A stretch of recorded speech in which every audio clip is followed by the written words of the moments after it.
Yeah.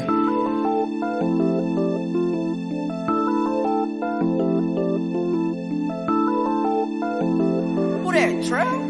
Counting new money, it's a new day.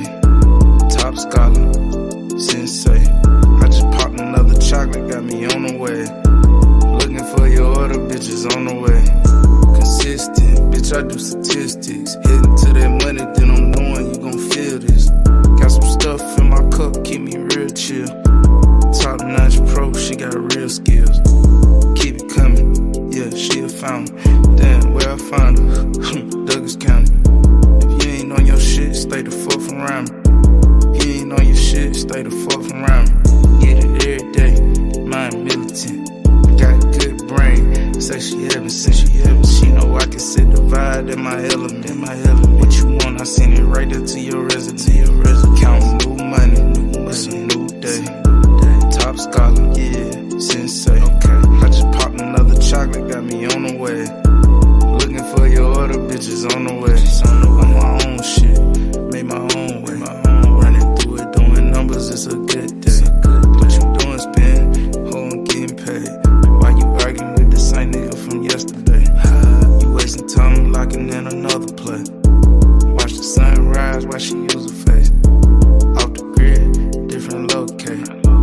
Never seen it, it's a cold case. Never seen it, it's a cold case.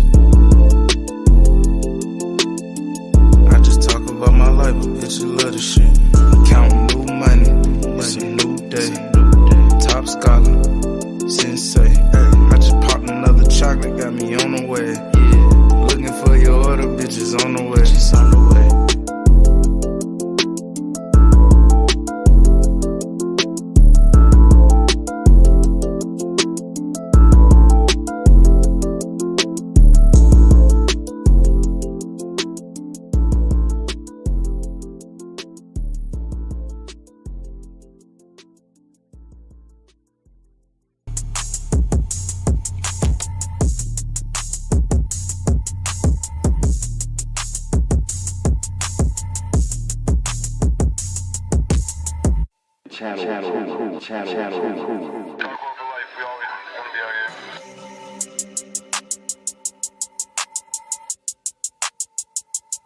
I'm in the 27 club, disappeared like I'm Cobain.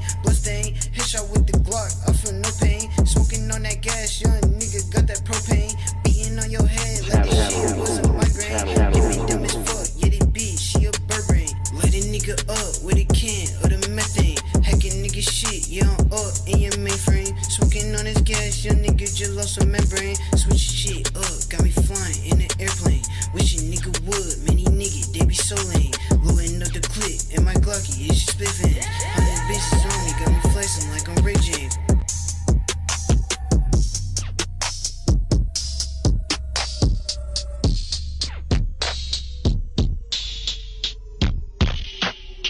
I got this dog world shit on the money, yeah.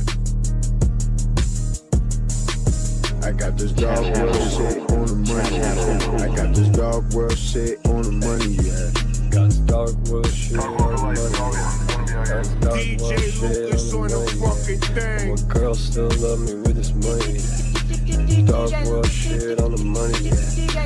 Things that I've seen for this money. I continue to bump while I DJ.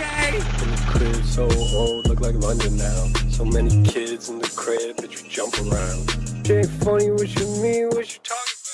Smoke a weed, boy, I just always walk it out. And I don't know what shorty mean, ain't shit to talk about. I don't give a fuck, baby, you can lock me out. And I'm still an old punk, I keep rocking out. I told my mom in 10th grade I was dropping out. I yelled DJ every time the beat dropping out. I should've never hit the bleep, I really lost it now. I got this dog world shit on the money, yeah. Just because your man is lit, it ain't your money, yeah.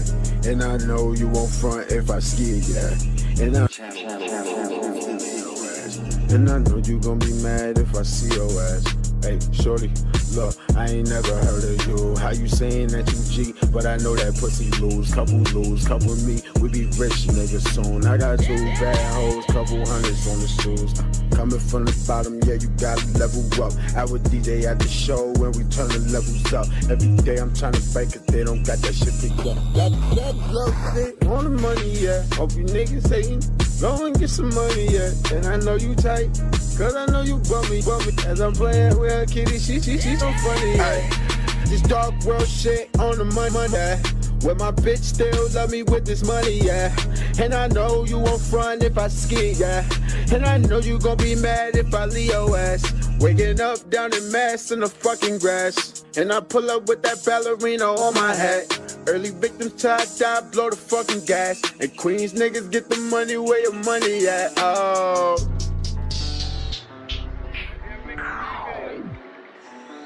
Damn, son, where'd you find this? Yeah. You don't want no smoke. You don't want no smoke. You don't want no scope. Gotta stay too icy. Your girlfriend, she like me. Shouts out to OD, just like me. Shoot it, that's likely. If I got my Nikes, then I'm taking your wife. Like, I'ma be enormous. I'm gorgeous, Tyrannosaurus in the forest. Fucked it up on purpose, chasing the baggie. I don't do no addy, but my hoes do addy. Call me daddy, call me papa. Watch out for the coppers. That ain't cool, that is copper. You don't want no smoke. You don't want no smoke. You don't want no smoke. Bow, bow, bow. You don't want no smoke. You don't want no smoke. You don't want no smoke. You don't want no smoke. Bow, bow, bow. Oh no.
DJ C-Town on the channel of cool. Like and share and subscribe. Artist alert. Yeah, shorty said that the world was yours, and now I wake up every day with show. Every day with show. Hey. And I know it gets so cold, so cold, so cold. And they always wanna call my phone, call me bro. But when I'm all alone, they never even leave a message. If I tell my life right now, don't act like you care. Cause every time I'm reaching out, see nobody there. I done lost my mind couple times, but I'm fine now. So let me find out. Yeah, purpose, it hurts, so I really think it's working. I've been reaching for the surface, play your part, I close the curtains, yeah. Man, I'm tired of being nervous, not the person who I used to be. Usually so used to people using me. Get out my head, please quit abusing me. Trying to find myself and you're really losing me. You're on a losing streak, yeah, yeah.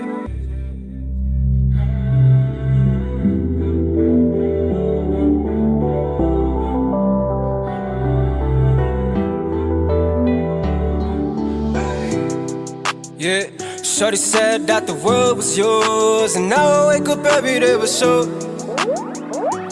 Every day with show, hey. And I know DJ C-Town on the channel of cool. my phone, call me bro. But when I'm all alone, they never even leave a message like the sound of the tone.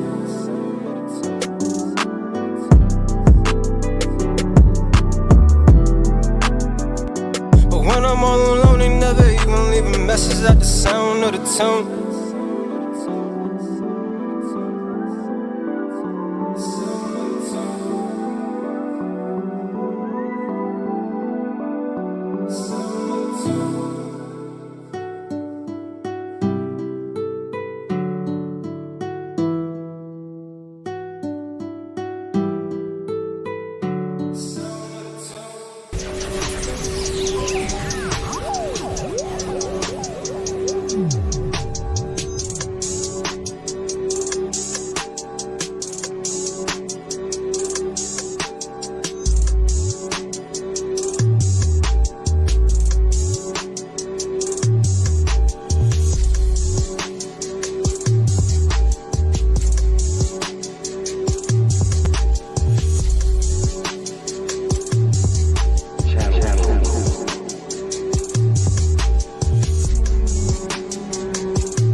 afternoon on a Friday.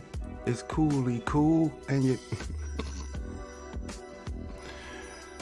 Hey, don't mind me. I don't know where that came from. I don't. Hey, I just wanted to get on and rap a little bit. I was triggered. I'ma be real with you. I was triggered. You know what triggered me? This post right here.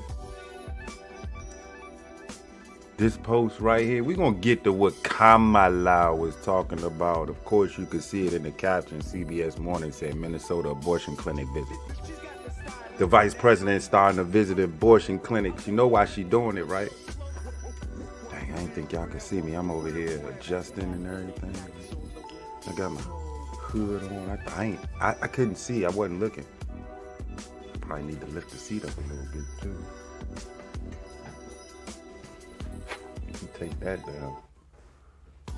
Yeah, Cool wasn't prepared. But there's a lot of y'all out there. No one's prepared. Matter of fact, you probably running late now, coming back from work from your lunch break. I would. I do it all the time. Shh. They be like, cool. Don't go back to work from a lunch break late, man. Just don't do that. Don't do that. Anyway, man, let me, because it's almost like I just want to get right into it, right? Let's not. We got about an hour. Let's take our time. How y'all doing today? I just wanted to breeze through some of my posts. Hey, man, check this shit out. Fellas, would you hit this jump? She cute. But something going on upstairs if she got a BBL that large and in charge, bruh. Fellas, would you bust this jump? Man, that's just too. You might as well just been a big girl. That's the thing. She not like a big girl. Look at her waist. Like, just all disproportion, bruh. Would y'all hit that?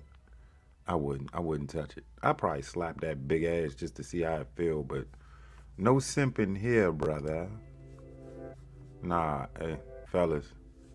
I had to throw that out on the screen. What did I write? What? Usually I'm typing something. Oh, I did mention that. I said it's gonna be bad when she get old. Sheesh.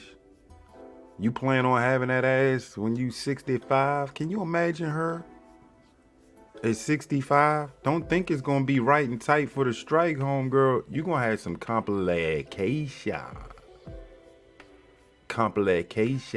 I'm trying to say it all weird and shit. I can't get, nope. Homegirl is definitely gonna see the hospital a few 4, 5, 6, 7, 11 times out there when she get older. She gonna be back and forth. And if she ain't got no kids, bruh. Like, who's gonna take care of that? It's a simp out there. It's always a simp. It's 1,100 simps for each female. Don't ask me where I got the number from, but I already know it's 1,100 simps for each and every female. You could be black, white, Asian, Hawaiian, African. You even can be ugly. You could be cute. You could be gorgeous. You could be butt ugly. There's 1,100 simps for you, boo. Fat, skinny, petite, subtly built, whatever you want to call it. That's the air freshener. I didn't take it down. Not today. Not today. Hey, at least you ain't got the smoke detector battery going off. You won't have that here on the channel, cool. And if that ever happens while I'm live, I'm gonna take a break. I got plenty of 9-volt batteries. I'm gonna take a break to throw a 9-volt battery up in that bitch, plug it back up, and I'm gonna continue the online live. Cause that's how I do. What's going on here? Oh, okay. Oh. See, I didn't even notice my background. I ain't noticed the background. I was wondering what's with the numbers? If you podcast, you know what I'm talking about. So I'm gonna ask the fellas one more again. Would you bust this jump? There are ways around it. Like it seemed like from the back maybe. If you could get up under that, you gotta get up under that first, cause that's a lot of booty juice. And once you get up under that, you know, as big as that ass is, and the situation at hand, how long you got, bruh? And she wouldn't survive in the porn. She should do porn. Homegirl, yeah, she should do porn. She might get more bread. This is crazy, bro. But like I said, it's gonna be bad when these jumps with BBLs get old and that shit, you know, that shit stay in your body and your body get old. Them organs and veins and cells and blood get old. That's like oil, right? And that shit, when as older as the older you get, everything in your body gets old too. But this fake ass shit you got in your ass ain't gonna get old. So you know what that shit gonna look like? As her butt get old and like wrinkly and like smaller, the shit that's in her butt, if she don't get it out, that shit is gonna give her complication. Let me stop. It's gonna give her some complications. I don't even think women are thinking about the long-term effects this is gonna have on them. Like when you get this, do the doctor sit you down and say, hey, if you don't get this shit out by the time you get 50, it's gonna be a long journey for you as you get older.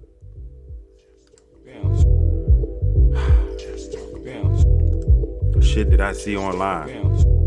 I want to see. Oh, that's her name, Gracie Bond. Let's check her out. Let's check her out.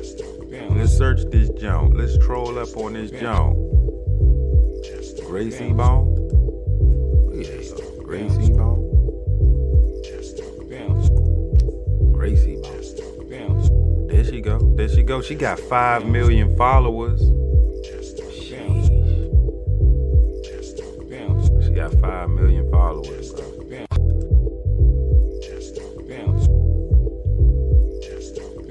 And give her just due. I won't make the screen smaller for you. That's fair. That's fair. This is Gracie Bone. This is the chick in the video. If y'all are interested, you can follow her. You're not gonna get follows from me. Is that a BBL or is that natural thickness?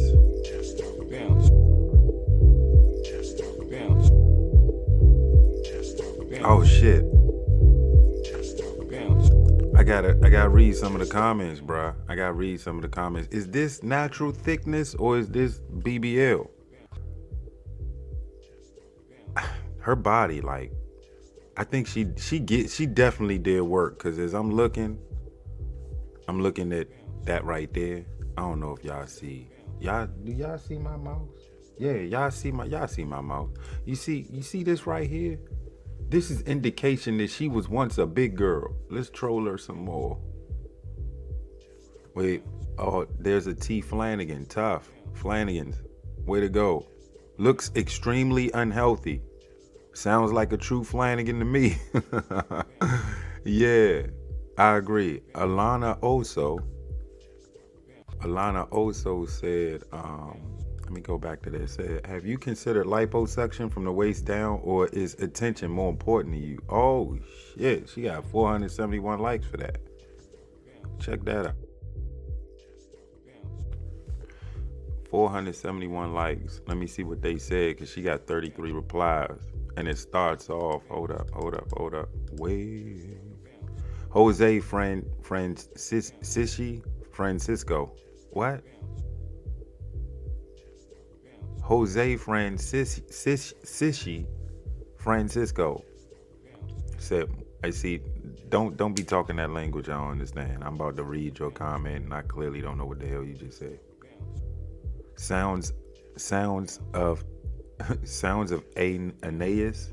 Sounds of Aeneas says, no one is obligated to list reasons why they don't like someone, something. Grow up, please. I don't know where this came from. All right. Cream of Land said, show me where I said they did. Okay. Sound like a mute argument they're having. Hold up. Seemed like somebody been trolling a little bit harder than I. Alana also said, I ain't hating. It's a serious question with a serious thought. Also, even if I was hating, who says we're supposed to like every woman or every human being? Good point. So people are not allowed to dislike others? You sound crazy. She got 72 likes for that. So you know what people thinking, man. Cream of Land said, hey, disliking someone for no reason is crazy. Please don't throw around the word crazy for no reason. What? This argument is completely whack. I'm not even gonna bother. I just want, if you're commenting on a big girl, or not the big, if you're commenting on homegirl Gracie Bone, I don't mind reading it. Somebody was like, girl, get a life. She actually living her best life while you hating on her woman. Like, you bring us down in life, girl. Read a Bible. This is from Quanique B. I'm on some troll shit heavy. I see she likes Nicki Minaj. I guess she thinks she looks like Nicki Minaj. Yikes.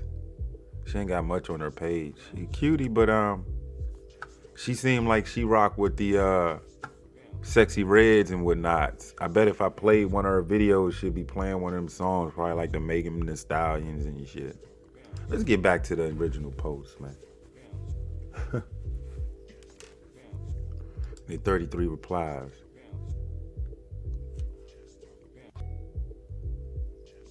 This Bama said, what else are we asking for on earth if we're blessed with this kind of creation? Shut your simp ass up. Incredible Medish. Sound like one of them foreigners that be like, I love you, baby, be my wife. Here we go, right here. Will you be my wife? Bus stand, 1250. I knew it was one, had to be one. I'm going to find another one. Damn, this Bama called her Juicy Aphrodite. Whatever. Let's do this. And you know what? Let's do that too. Gracie Bone said thickness is a what? Kryptonite, whatever. Not that thick, bruh. That's unhealthy thick. Like in a few years, I don't know how old this Joan is. She gonna find out. I hate to say it, cause like I said, in the face, homegirl is gorgeous. She got a nice top. Obviously, she used to be a big girl. I could tell. I know she had got her work done. Look, you could tell. Look at them abs. All that's work, bruh. All that's work. Look at this shit. Oh, she is really, oh God, she trolling for the grift. Hey, if you paid for it, you might as well put it out there, right? This is just,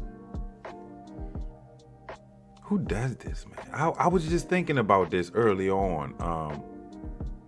Who wants a whiff of that seat? Are you crazy, bruh? 14 people like that shit. So that's how you ride a bike. Lance Armstrong never stood a chance. Sheesh, what a view. Wow, I want to train with you. Bunch of simping on this shit. Wish I was with, oh my God, wish I was that seat. That's what Hung Wizzle said. Listen to the name. His name is Hung Wizzle. He said, wish I was a seat. Shut your simp ass up, bro. I'm getting tired of this simp shit. This simp shit making me sick. Look at this. Look at this shit. Objectifying. Who's objectifying? Who's objectifying? She, he. Who's objectifying? Let me move up out of here, bro. Let me move up out of here. Like I said, she got a cute face. She is gorgeous. But that bottom gotta get touched on. Sorry. In my neighborhood, bruh. I mean, I know a rack of people will rock with this show. I guess. Not me, man. Nah. That's just way too big. I'm 5'8". I thought I was 5'9". I'm gonna go ahead. I'm on 5'8". Nah, why don't I just, until it's proven. I'm 5'9". I don't know how tall this Joan is, but with that ass, she probably gained a few inches. That ass might have sat her ass up. You know what I'm saying? You know what I'm talking about? Weird. But that was part of the archive. Let me get up out of here. Trolling homegirl. You got it, homegirl. Get up out of here. Get up out of here. Why you keep pulling me to this junk? Yeah, that's her. So if y'all like this junk, Gracie Bone, y'all can find her. If you can't, she was all over my page. You ain't get it? Yeah, that's why they probably all over there now. Whacking off. They probably whacking off to my shit. Don't be whacking off to my channel, bro. Wait until... Why don't you copy this shit, download it, and have it for you? Nah, matter of fact, don't bust off while you hearing my voice looking at this chick. Nasty mother. Please don't. Some weirdo is probably busting off right now to this joint. Oh, Gracie Bone. Yeah, so the boy watched Oppenheimer last night too, by the way. I started around 10:30, 11. Movie was over about 1:30.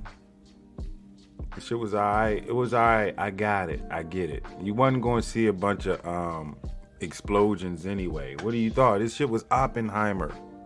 That bomb went off, what, 3-4 times maybe? You got the test, which was Trinity. You had a successful Trinity test, and then you went out and bombed Nagasaki and Hiroshima. That's 3 of them, Jones.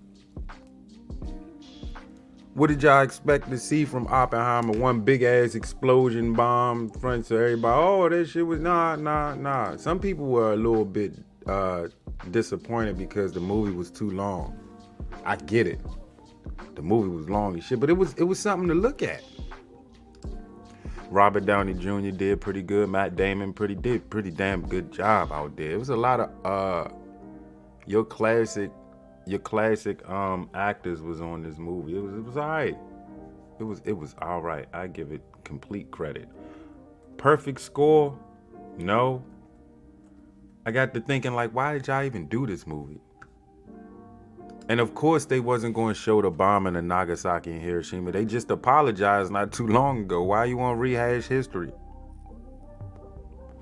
Folks don't want to re-see this shit. I thought this, if I had to give it a, between, 1 to 10, 10 being the best, I'd give it a 7, 8, 7.5. Only because this shit was just way too long, bro. This dude did a great job playing Oppenheimer. He had me fooled. I thought he was, he played the Scarecrow. Batman Begins. He played the Scarecrow. He played a damn good Oppenheimer, bro. A damn good Oppenheimer. I'm with it. Ah, shit. You got work now, man. Oh, well, I don't. I'm checking my job. I'm still working. I'm on the clock while I'm doing this podcast. And I was checking the status of my work. I ain't got shit on there. So. Continuing on. Yeah, so again, 7.5, 8. I rocks with it. What is this all about? We ain't doing oh shit. We talking about that booty juice. We're looking natural. Even the men are tired of, See what I'm saying? They're tired of it. And can we point out that back. They're complaining about the smell? Mm-hmm. We gonna run this back. We gonna run that back. BBLs. So me being in the medical field, I know I'm back people and forth are dying right now. on these tables. It's no longer look. I know I'm backing and forth right now. I'm not on topic. And this is what we're going to be talking about. We starting with the BBL. You started with Gracie Bone. We just carrying it on. So, yeah, let's just start with the BBL talk. And then we'll get into Kamala. We'll get into Kamala. All right, let's get it. BBLs. So me being in the medical field, people are dying on these tables. It's no longer looking natural. Even the men are tired of, they're tired of it. And can we point out that they're complaining about the smell? Oh. I used to do post-op care. So you go and you get it done once, then you're going to want more, and more and more. And you're not going to stop. It's the illusion.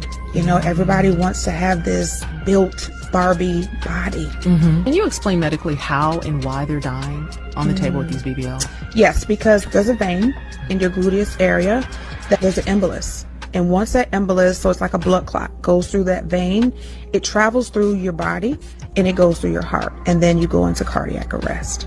So a lot of doctors now are using ultrasound. That fact right there, ladies. Why would you even run the risk of death from your ass? How do you want to go out like that? Like, how she died? She was getting butt injections. Damn, it's fucked up. Like, she could have avoided death if she didn't get the injections. That's deep, man. To kind of guide them. But knowing that now, ladies, why would you take that risk? Is it worth it? Is it worth it? Your butt is fine as is. Just wear some tighter jeans. Or if you ain't got NOS at all, then don't worry about it. Just be a cool chick. We don't care. To make sure that they don't hit that vein. But still, you have to think about the risk that you're taking just for That's vanity. one hell of a risk. And again, everyone's body is now looking the same. We don't even know natural anymore. We don't. I done seen many women, even Gracie Bone, I question, like, is that shit natural or did she did the BBL? I had to do thorough research. Oh, well, kinda, because those thighs don't match. Thigh to butt ratio is off a little. BBLs. So me being in the medical field, people are dying on these tables. It's no longer looking natural. Even the men are tired of, they're tired of it. And can we point out that they're complaining about the smell? I used to do post-op care. So you go in and you get it done once, then you're going to want more and more and more. And you're not going to stop. It's the illusion. Everybody wants to have this built Barbie body. Can you explain medically how and why they're dying on the table with these BBLs? Yes, because there's a vein in your gluteus area that there's an embolus. And once that embolus, so it's like a blood clot, goes through that vein, it travels through your body and it goes through your heart. And then you go into cardiac arrest. So a lot of doctors now are using ultrasound to kind of guide them to make sure that they don't hit that vein. But still, you have to think about the risk that you're taking. Hey, let's be real. Let's be real. Can we be real for a little bit? Let's be real for a little bit. It's an entire generation of folk, women in general, that's very insecure about themselves. I'ma get with the men too. They compete with each other to look like the baddest bitch. Yeah, I said it. They compete with each other. They want to look like the baddest bitch out there. I thank you to what's her face? Florida rapper, Trina. Yeah, with the diamonds and shit. Who's bad? Remember that song? These are the ones that fear getting old, and they want to do any and everything to avoid cranking the proverbial wall, even if it means smelling a little, just to look good, or damn near killing themselves just to look good. Most of us men, like the homegirl said, don't even like it, and they don't care. They don't care. You gotta wonder, if they don't care, then what are they doing it for? Because they want to be the number one top-ranked baddest bitch. It just goes to show the competition aspect of it all. Again, they don't care as long as they look goddamn good. Men are adjusting their height. Yeah, that's a thing now. Y'all don't remember? You know me. You know what I'm going to do, right? I'm going to cut straight to the archive, because you know I got something on it. Yeah, these guys out here is just as insecure as you women. Peep that. It's gonna take a minute. Oh my God, I know it's coming up. I know I have it. It's somewhere near the. I'm taking y'all to. I'm taking y'all to the archive real quick. I know I got it.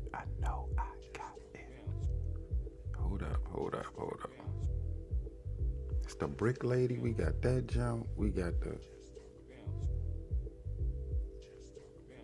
Taco the human dog.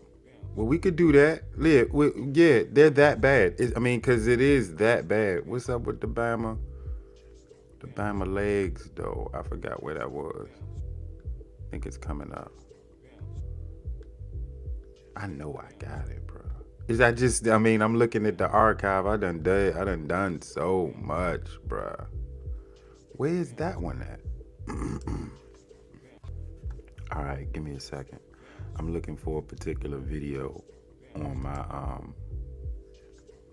in my archive. I thought it might be a short. I ain't think it would be a short, but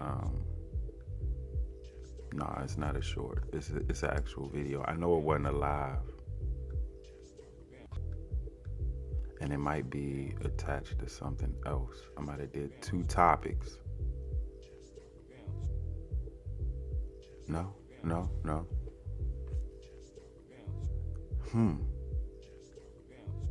And you know what? This shit probably like it's probably right in my face. Like, I gotta be careful because I know I'm around this job. I'm looking for. Did I take it out? Did I take it out? I don't know, man. I might have took it out, but somewhere in the archive was Bama stretching his legs and shit. I'll find video on it. Give me a second. There we look. Wow, I told you if it was a snake, it would have bit me. And like I'm talking about this shit came right up. Here we go. I'm gonna take y'all back to the archive. Let's get it.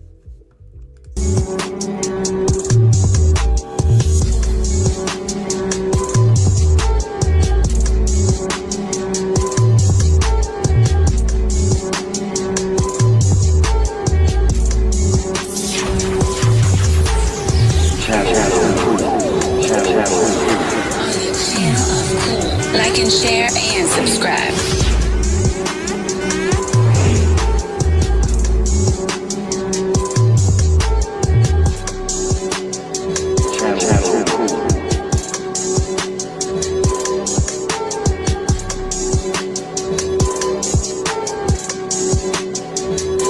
A young man identified as Moses Gibson from Minnesota has gone viral after undergoing procedures to increase his height. I heard of the male enhancement.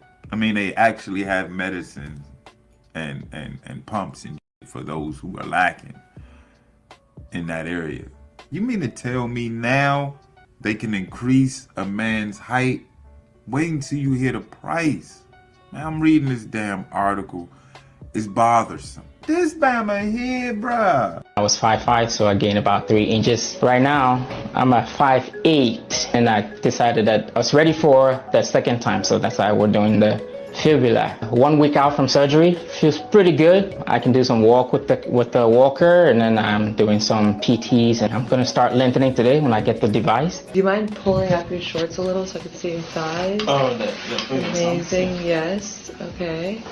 Now straighten out the leg. This one. Yeah. Straighten it out if you can. Perfect. I am 5'7", but today I'm going to be 6 foot tall. I've always been a small man, but I really want to be taller. So I found out that you can literally get surgery to be taller. It's a life-altering procedure. This guy literally grew 3 inches. First, the doctor breaks your femur, the largest and most painful bone in the body to break. They then insert a metal rod into your leg. 1 week later, you're given a machine that lengthens the bone by 1 millimeter a day. It communicates with the magnet that's inside your leg. After a month, you grow an entire 3 inches. Moses had been feeling insecure about his height for years, and he decided to take drastic steps to change his fate. Your fate was to be 5'5". Shut the fuck up. Other than that, God gave you 5'5", you stay with 5'5". But see, you gonna have to answer to the homie for that. A 5 feet 5 inches tall man, Moses Gibson, recently underwent an excruciatingly painful $165,000 to have leg surgery to add 5 inches to his height. He said Moses said he took the scary decision after spending years struggling to talk to women due to his low self-esteem caused by his stature. How is your stature? Your being, your person, no matter how tall you are. Like, how is your stature? Is your stature like this? I'm a loser. I'm a loser. You're a loser. You're a loser. We're all losers. That's a loser mentality stature. Now, if you, this is a stature. We're not talking height yet, but I guess in this article they were referencing height. 5'5" don't mean you ugly, bruh. Don't get it twisted. These women is 5'2", 5'3", 5'4", 5'5". I'll go as far as 5'7". When they see your 5'5" looking ass, you carry yourself with a confident stature, that 5'7", she gonna look at you, bruh. You need to go see the Wizard of Oz to get some confidence, to get some game. Cause I'm looking at the pictures. We all know he has to be 2023's greatest simp of the year. This is some simp shit. He ain't say, hey, I was getting my height just to feel confident in myself. I got the height for myself. He said, and we quote, I just didn't feel good about myself. I wasn't happy about it most of the time. It was my self-confidence in general and with the ladies. It affected my dating life. I used to put things in my shoes to gain a little bit of height, but it wasn't very much. It wasn't very much because you put shit in your shoe. When you out with the girl, it might look good at one point, but when you take them shoes off, bruh. So again, it's all about stature. You could be 5'2", you could be 5'4", you could be 5'5", 5'9". If you carry yourself well with some confidence, don't matter the height. He took medications and even met spiritual healers online who claimed they could increase his height. What, bruh? I used to tell people that Earth went through some type of warp. You know, some of the smart people made it out. A lot of smart people ended up dumb. Dumb got dumber. Dumber got dumberest. I think it was the warp plus the cocoa. Really ruined some folk. After several failed attempts to increase his height, Moses finally decided to go under the knife to achieve it. New York Post reports that he has received 2 cosmetic procedures, which cost him a lot of money. Check how much. During the surgery, his leg bone was scattered and fixed to a special frame. With the support of the structure, the leg was stretched, allowing the bone to form between the 2 broken ends of the bones. Does that sound healthy to you? The young man maintained that despite the excruciating pain, he was delighted about the results. Oh, they broke your leg on purpose, bro. They crack. They crack. This Bama broke his leg on purpose, both of them. Having encountered difficulties finding a woman when he was short, Moses said it feels like a relief that he has a girlfriend after the surgical procedures. About 7 years ago, we did his femurs. He started at 5'5", and now he's about 5'8". His goal is to get to 5'10". So just last week, we did his tibias. We're gonna start lengthening today. He's already walking with the walker. He is in a wheelchair, which I always recommend a wheelchair for long distances. Let me see you straighten out your leg. Yeah, and bend it all the way. Good, move your ankle up and down. Excellent, he's got perfect range of motion. His pain is very well controlled. He underwent the height lengthening procedure on his tibias to permanently get 3 inches taller. Unfortunately, he ended up with really tight ankles because that's what happens as you lengthen. All the muscles surrounding the ankle become very tight. So we actually had to do a gastroc release on both sides to allow better range of motion of the ankles. At the same time, I also took out his syndesmotic screws, which is the screw that holds the fibula to the tibia. Right now he's doing pretty good, not in too much pain.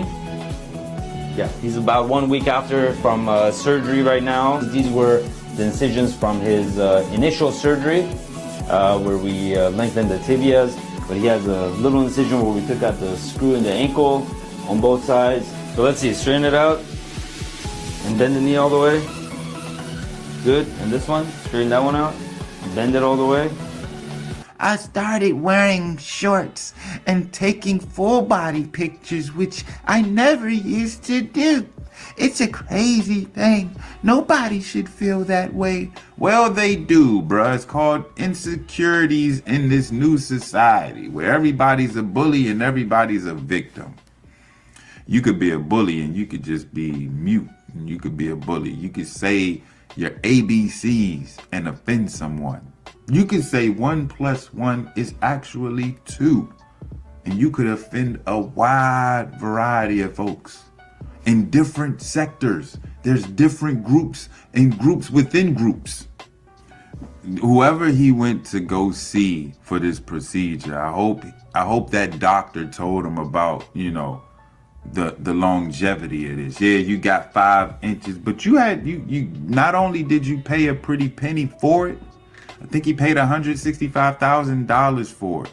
I could have got a BMW i8 with that bread and still had bread left over to put in the bank. Y'all thought I was gonna spend some more. But if you just gave me $165,000 damn dollars, one of the first things I'm gonna do, alright, I'm gonna be honest. I'm gonna go ahead and pay out the house. And the money left over, I just put in the bank. But if I could splurge like obviously this dude could, $165,000, I hope you ain't paying monthly on that. I hope he ain't pull out a loan to get new legs. I have new legs. I have new legs. I'm gonna give him a cool 10 years before he really start feeling the effects on what his dumbass did. $165,000 to get more than just arthritis in your leg. Cause trust and believe, them veins, them blood cells, they don't know what the fuck down there with them legs. They looking like, what?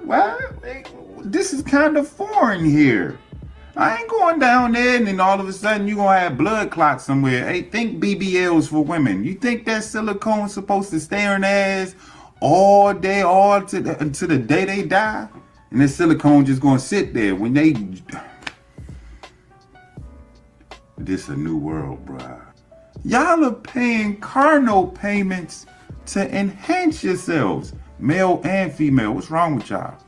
I mean, but if you got that kind of money, I mean, hopefully he ain't pull out a loan or use his credit card to pay for this. But if he did,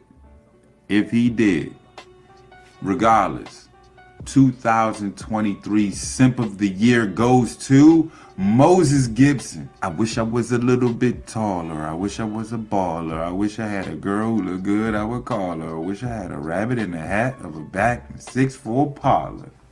Dang.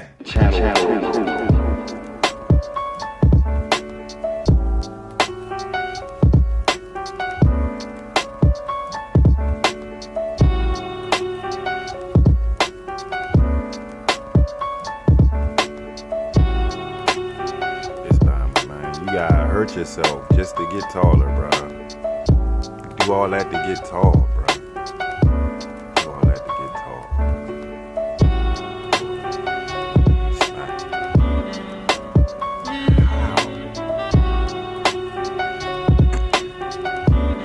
Therapy works very well. A woman that is 5'5", which is the median height for a woman from a Western country, wants to date a man at minimum that is 5'8", and ideally 6 foot. And women that are 5 feet tall, which is less than 10% of women from the US, want to date a man that's at least 5'7", but ideally 5'10". Let me be clear, if you're a man that's under 5'8" and you're living in a developed Western country, and you weren't blessed with good facial genetics, and you're not putting in work to level up your other attributes, your dating life is going to struggle. What you lack in height needs to be made up for in status and resources and personality, physique, intelligence, masculine frame, emotional stability, etc.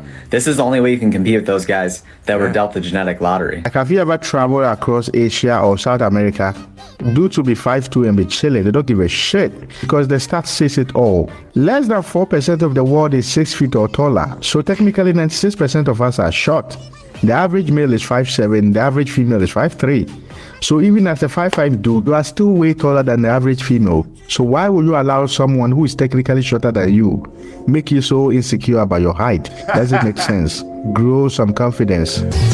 Grow some confidence, bruh. Please, man. Hey, we're going to take a break after this and come back. We're going to talk about Kamala Harris and her pandering ass tactics.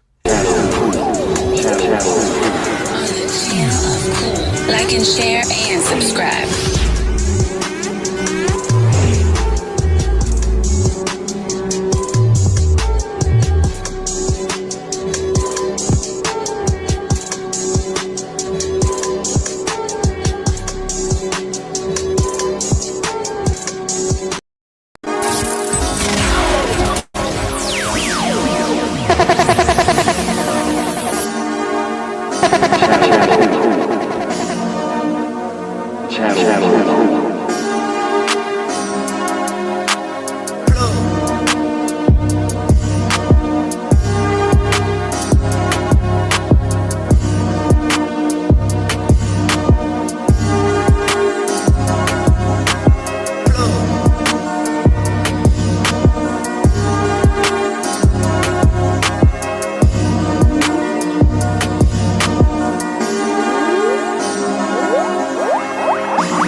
DJ C-Town.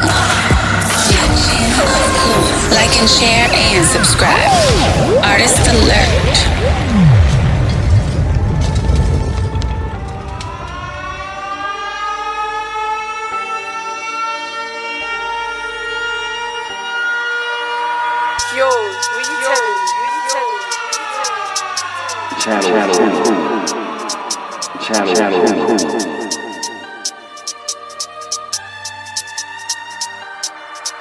Niggas hate that I'm booming.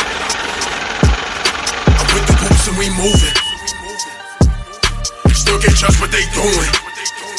Look, fuck with me, we ain't losing. Fuck with me, we ain't losing. Niggas hate that I'm booming. Like and share and subscribe. Artist alert. Still can't trust what they doing. Look, fuck with me, we ain't losing. Fuck with me, we ain't losing. Look, I got this shit on the map. Lovely, making it way for my niggas. I die by it. I don't see a nigga living by it. Niggas front. Know the name, now it's buzzing. The pop got the block buzzing. They done freed out the buzzing. I'm telling money, no discussion. Fuck with me. I got the vision, they fuck with me. I've been through a lot. I put up the shots when they call. Shine with me when it's war. Take a look, now that it's all. DJ C-Town.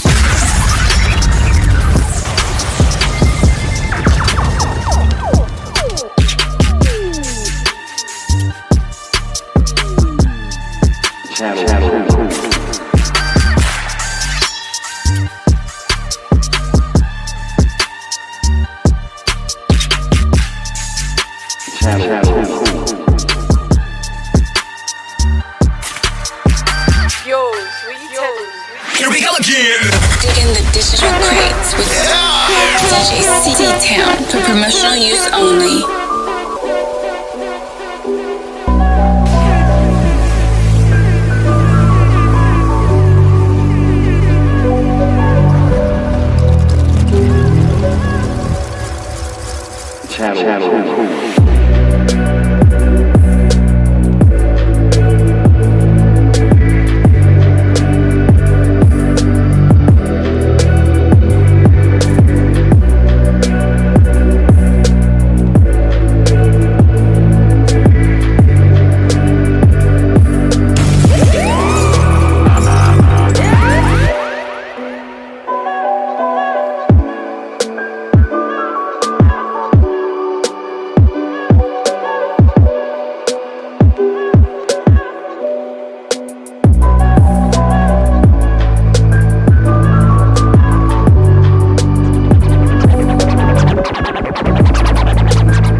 Counting new money, it's a new day. Top scholar, sensei. I just popped another chocolate, got me on the way. Looking for your order, bitches on the way. Consistent, bitch, I do statistics. Heading to that money, then I'm knowing you gon' feel this. Got some stuff in my cup, keep me real chill. Top notch pro, she got real skills. Keep it coming, yeah, she a fountain. Damn, where I found her, Douglas County. If you ain't on your shit, stay the fuck from around me. If you ain't on your shit, stay the fuck from around me. Get it every day, mind militant. Got a good brain, say she heaven sent. She know I can set the vibe in my element. What you want, I send it right there to your residence. Counting new money, it's a new day. Top scholar, yeah, sensei. I just popped another chocolate, got me on the way. Looking for your order, bitches on the way. On my own shit, made my own way. Running through it, doing numbers, it's a good day. What you doing, spin? Hold on, getting paid. Why you arguing with the same nigga from yesterday? You wasting time locking in another play. Watch the sun rise while she use her face. Off the grid, different locate. Never seen it, it's a cold case. Never seen it, it's a cold case. I just talk about my life, but bitches love the shit. Counting new money, it's a new day. Top scholar, sensei. I just popped another chocolate, got me on the way. Looking for your order, bitches on the way.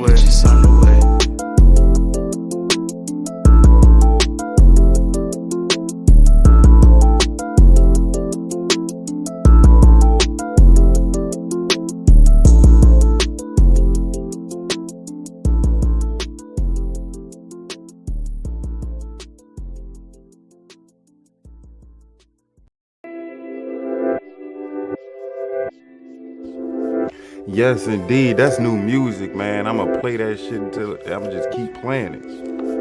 You wanna know who it is? Why don't you Shazam it? Shazam it. I ain't helping you out no more. Shit, this is what we do. We play independent tracks, independent artists. You Shazam it, I'm sure you'll come up. The song is Tech. You want me? I give y'all about, here, check this out. I give y'all about 30 seconds. I give y'all 30 seconds of this new hit by Tech. I think it's DJ Tech. 30 seconds is all I'm giving you. I know you like it. I like it. That's why I'm playing it. Independent artist, baby. And I Counting new money, it's a new Ho. I got this from Instagram. My algorithm started flooding in the lo-fi tracks, and this came up. Top scholar, sensei. I just popped another chocolate. This that springtime vibe song, though. Got me on the way. Looking for your order, bitches on the way. He said, shut up, cool. Let me get the Shazam in real quick. Let me see. Let's just Shazam it. And once I Shazam it, I'm going to get back on. Got some stuff in my cup, keep me real chill. Top notch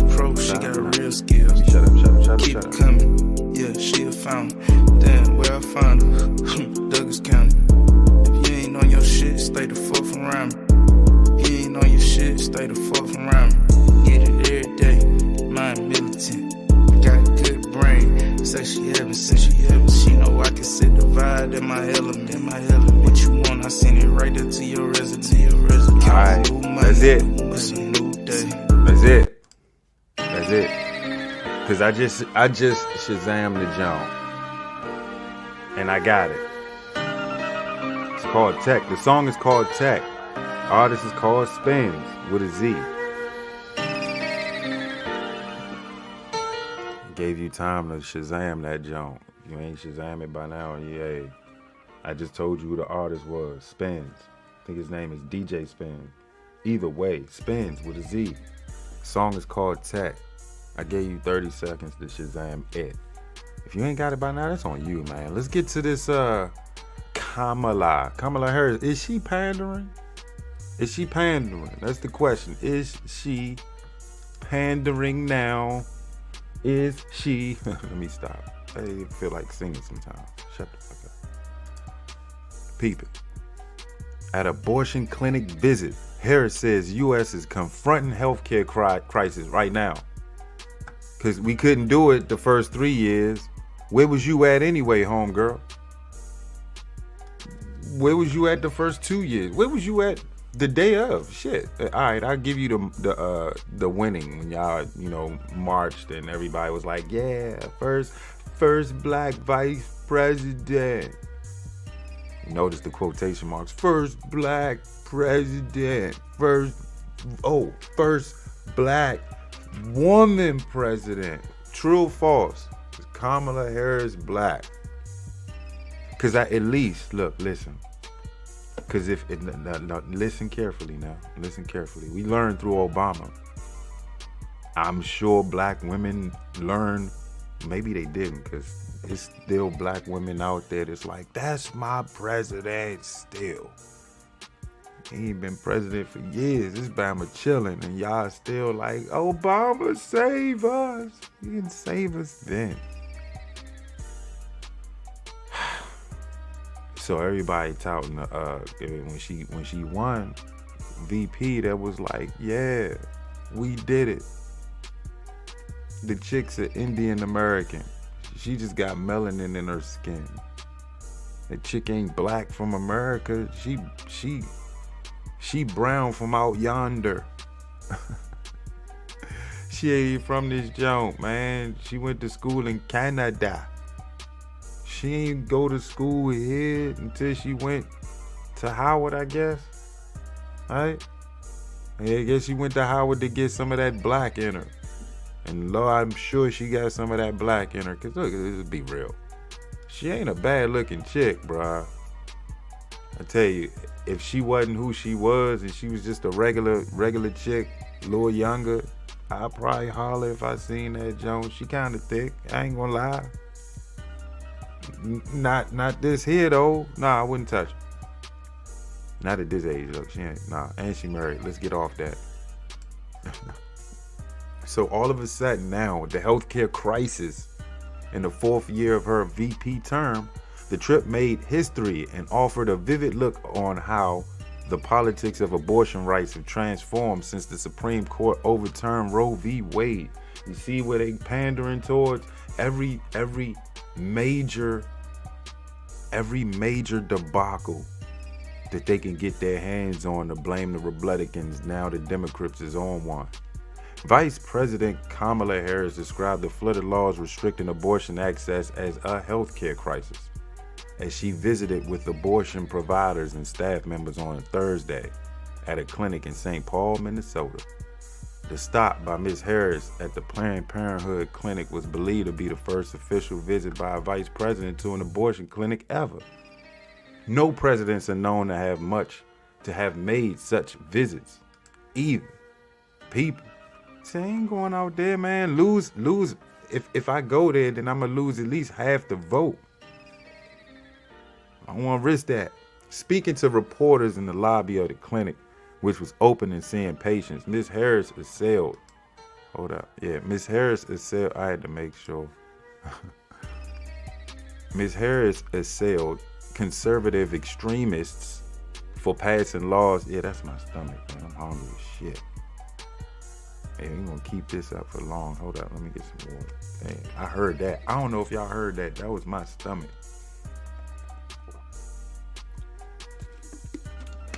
I skipped lunch for y'all. Y'all owe me. All right, so yeah, she was like, yeah, these extremists is whack for passing laws that restrict abortion, resulting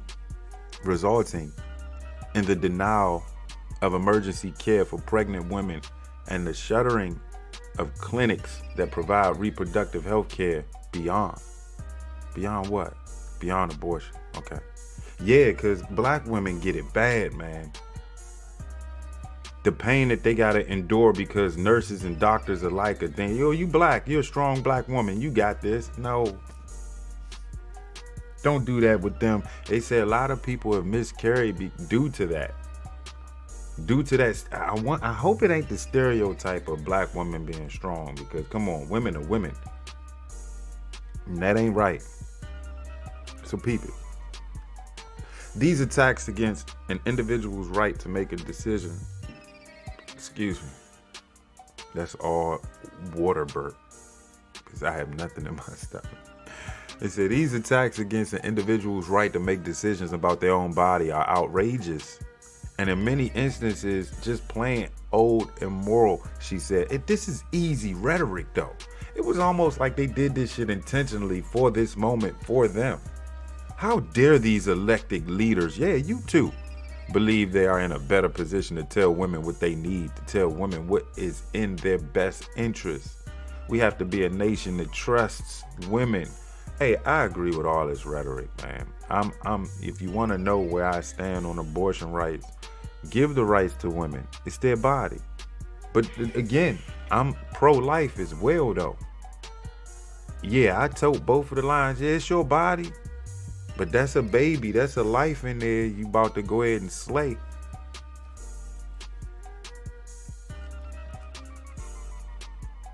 Yeah. But I trust y'all with your own bodies, I guess. Look, I ain't got to deal with y'all. That's y'all shit. I ain't got to worry about getting pregnant, aborting a baby.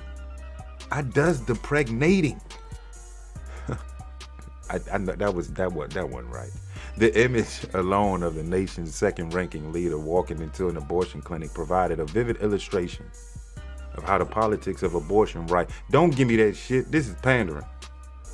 You trying to go there, Roe v. Wade overturned. I don't want to hear that shit. The lobby was a map showing Planned Parenthood clinics in Minnesota and other neighboring states. Minnesota had by far the most, with few in Iowa, Nebraska, North Dakota, and South Dakota were almost bare. Damn, that's messed up. All have restricted abortion access since the overturning of Roe v. Wade. For decades, many Democrats viewed affirmative support for abortion rights as a political risk. Fearing such a position could alienate more moderate voters who are uncomfortable with the open discussion of the procedure. Yep, that's why they ain't touch it. The party embraced cautious slogans like safe, legal, and rare, and policies like banning taxpayer funding of abortions. True that. But the fall of Roe upended those politics, energizing a new generation of voters energized by their support for abortion rights. The issue has become one of the Democrats' biggest strengths. See? This is why I question, was this done intentionally? Party strategists say this. Not what I just said. Party strategists say that this abortion thing that the VP's at is one of their biggest strengths. If you knew shooting a three-pointer at the top of the key was your biggest strength, wouldn't you shoot at the top of the key with the three? Democrats. I'm trying to make this shit as simple as possible. In campaign speeches, as he did in his State of the Union address, President Biden cast the issue of abortion rights as one of the personal freedom and the right to make a private healthcare decision. Agreed. But don't come talking about I need money because I don't want to hear that shit. I don't want to hear it. Matter of fact, I just don't want to hear it. You know why? because this is where I'm like, all right, so now that you got your rights back, how you gonna act? You get that you get your abortion. I know you dealing with a lot of feelings and whatnot, but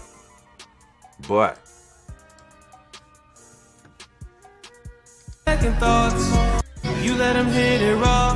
You didn't have second thoughts. Now you a single mom. You said I'ma have this kid. Don't care if he's here or not. But now you a single mom. I guess you want to avoid that at all costs, right? I get it. Try to make it simple as possible. Celinda, that's her name, Celinda Lake, a Democrat pollster who has been surveying voters about abortion for more than 4 decades, says she could not recall a time when abortion rights were as motivating for their voters. Oh shit, told you. This is what the Democrats are trying to work with. This is the playbook. It's the #1 issue working for Democrats at every level in office. Not the local violence in your districts. Not the constant local crime in your districts. Not human trafficking. Abortion rights. Something that they could just say, all right, look, we messed up with this Roe v. Wade. Let's bring it back. Let's not mess with that. Give the women their rights back. It's kind of fucked up that we did that, but give them their rights back, bruh. But this is the #1 issue. Inflation going up. You know, it's $20 for a McGriddle. The meal. Wendy's probably just as high. I went to Subway just now. This shit came to like $15, I think. And I ain't get nothing, but remember it was $5 foot long. No. Shit been gone. You're gonna pay $8.50 for that foot long. Oh, you want a soda too? That's $2.99. You want 3 cookies? That's $2.99. It ain't $1 no more. Remember the cookies used to be a damn dollar? No, $2.99. We gonna try to get every little penny up out of you for this meal. Better start cooking. See, Celinda Lake says this is the #1 issue working for Democrats at every level in office. Everything from county commissioners to presidents are being elected around this issue. This is all Democrats though. I know a lot of Republicans is talking that border crisis like, hey, let's shut down the border. We don't know who walking up in this land right now. The issue is firmer ground for Democrats. Ms. Harris was visiting Minnesota a week after 19% of the voters in the Democratic Party primary voted for uncommitted, as many of them treated it as the protests against the administration's policies in Gaza. Seemed like we had more issues at hand to rap about than abortion. Not saying that's not an issue, but I'm saying it's not the #1 issue. We giving out bread and defense and all this other money to other countries, yet your broke ass can't even go to Safeway and get yourself a good 2-week amount of groceries to survive for just 2 weeks. You want gas? That's $500. I'm playing, but I know if y'all drive a lot, I'm sure that gas bill went up. Electric, they always try to stab your ass in the pockets during the winter time. We just hitting spring, so I know it's tax time. You about to get your returns back. The electric bill is about to go down because you ain't running the heat. It's lovely outside. It's almost 80 degrees with a breeze like I always like it. You still can't afford that shit though. Cause ain't nothing, everything going up but your pockets. Maybe 3.5% if you get lucky. Cost of living. After little discussion of abortion during Mr. Biden's 2020 campaign, his strategists are embracing the issue now. Why? 2024. You wasn't talking about that shit in 2020. Wasn't talking about that shit in 2021. Wasn't talking about that shit in 2022 or 2023. But in 2024, now is election time. Now it's election year. We want to talk about abortion. All of a sudden, curveball, bang. Don't worry about Gaza. Don't worry about Russia and Ukraine. Oh, have we forgotten about Hawaii? Haiti? That's some other bullshit too we're gonna get in. We get in that Haiti now. We talking abortion with the Democrats. They so out of touch, it's not even funny no more. Let me read that line. Let me read this line. Look, 19% of voters in a Democrat primary voted for uncommitted, as many of them treated it as a protest against the administration's policies in Gaza. And who's administered? I think I might have to take that down. Who's administering the policies? Okay. Yeah. All right. Let's do this. After little discussion of abortion during Mr. Biden's 2020 campaign, his strategists are embracing the issue now. They've run ads featuring the testimonials of women denied access to the procedure in conservative states and attacked former President Donald Trump for appointing 3 of the justices who voted to overturn Roe. Democrats' efforts have been helped by a steady drumbeat of litigation, legislation, and court decisions in conservative states that restrict not only abortion but also other aspects of reproductive health, including contraception, and fertility treatments. Why don't you just wear the rubber? Just wear the rubber.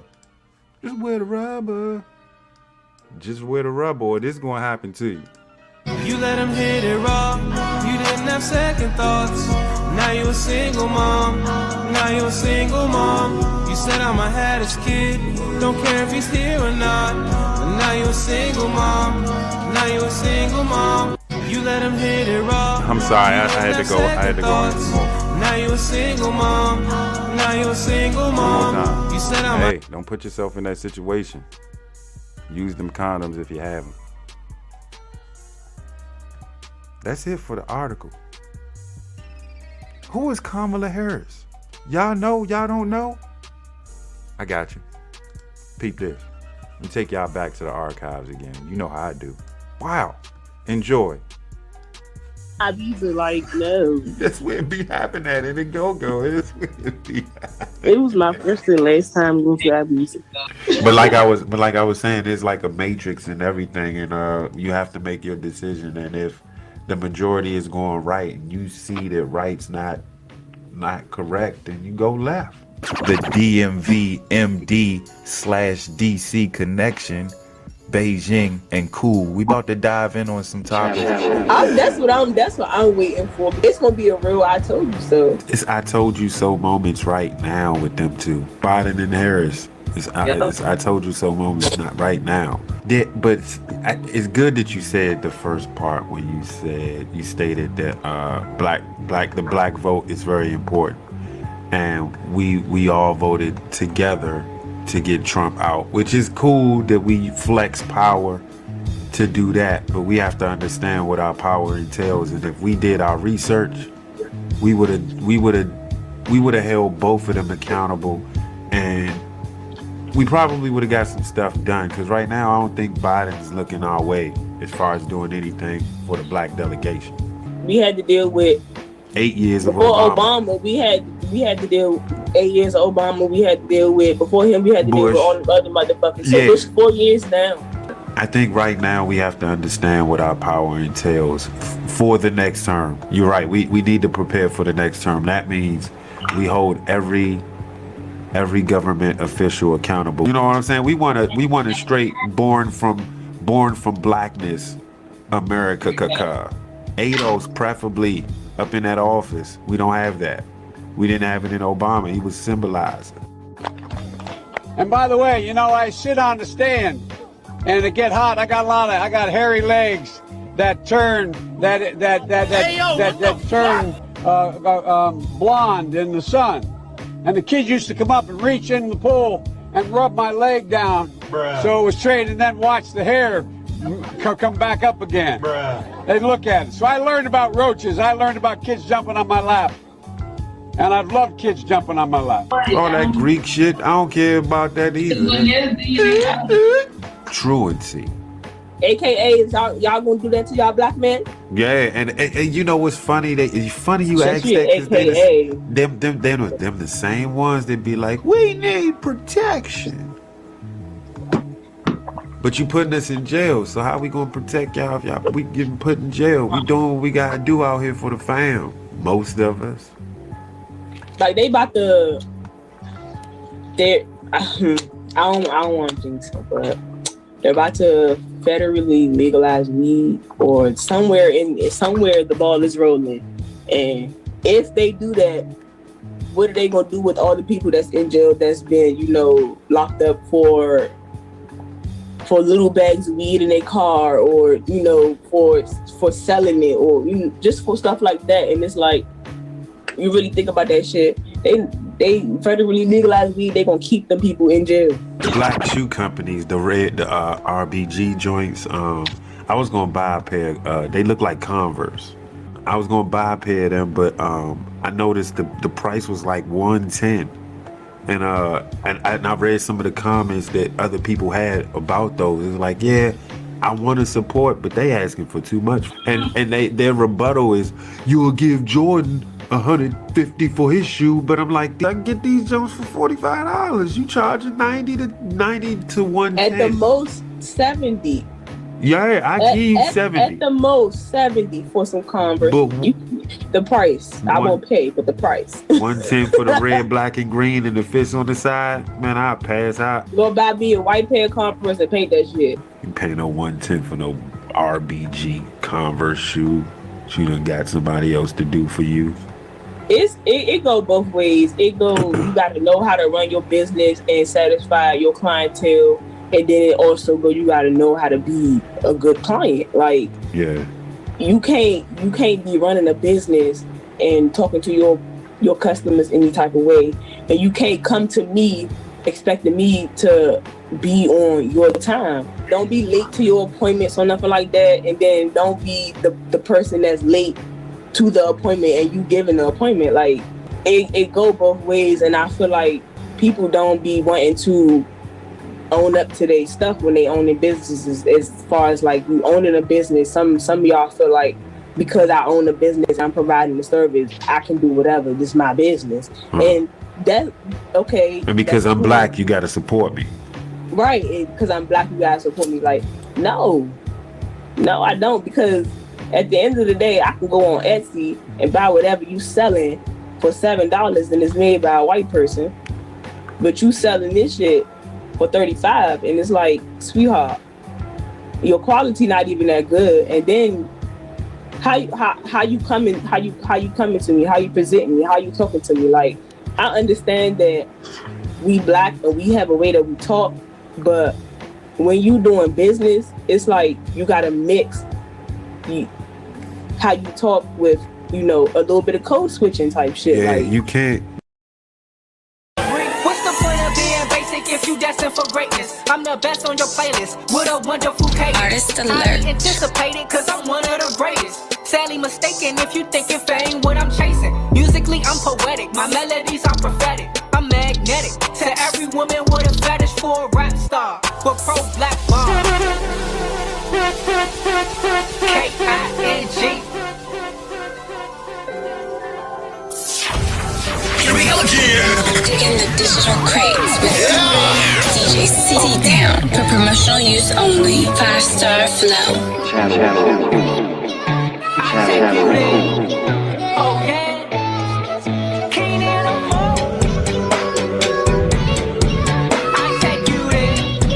Oh yeah.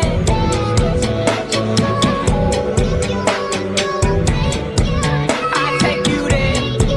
Oh yeah. Let's take a trip to my shawarma. I'm so sick of my shawarma. New honey dip on my roster. Got butterflies in my chakra.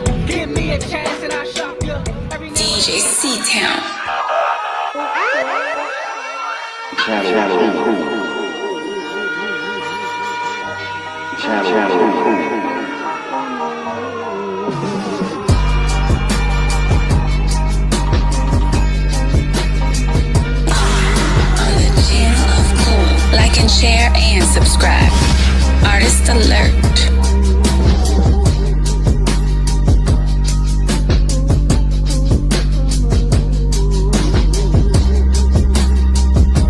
You're rocking with the best.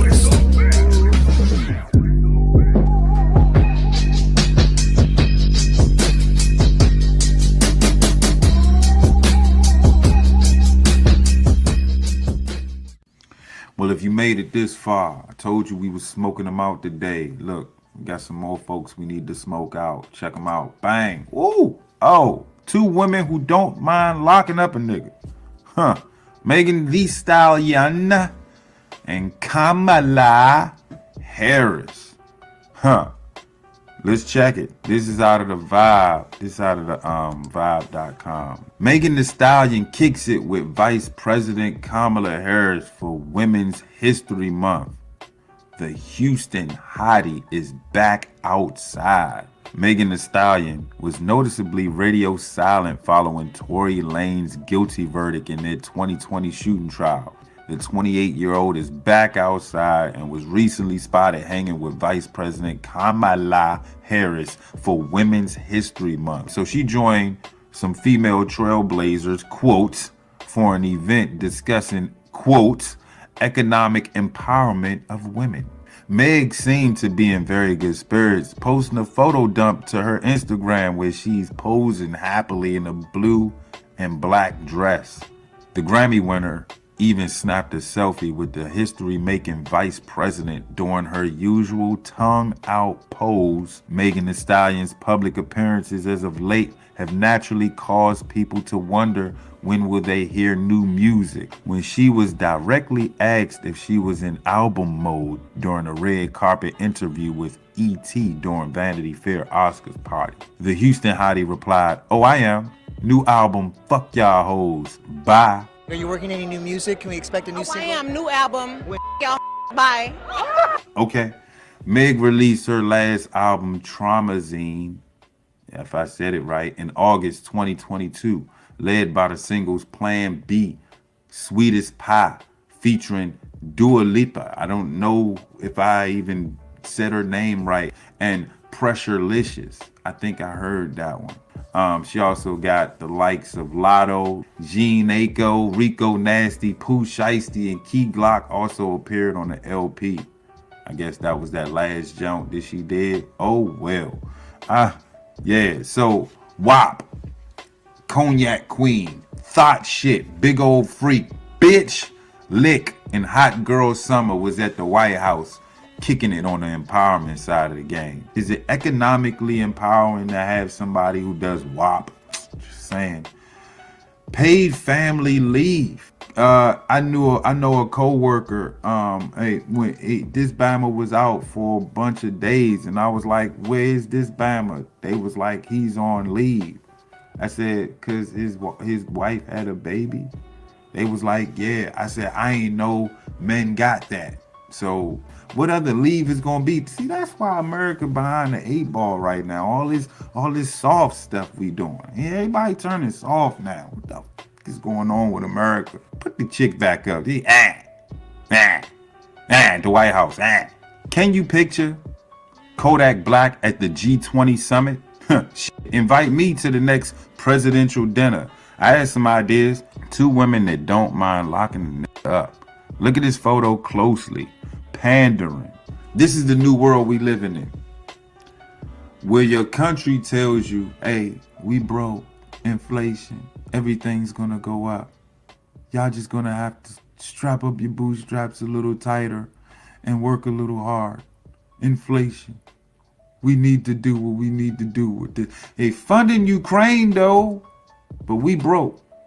They funding Ukraine a lot of money we could use right now. For Women's Month though, the White House decides, since Biden had Cardi, why not Kamala have Meg Thee Stallion? We whopping all over again. We whopping at the White House. We whopping at the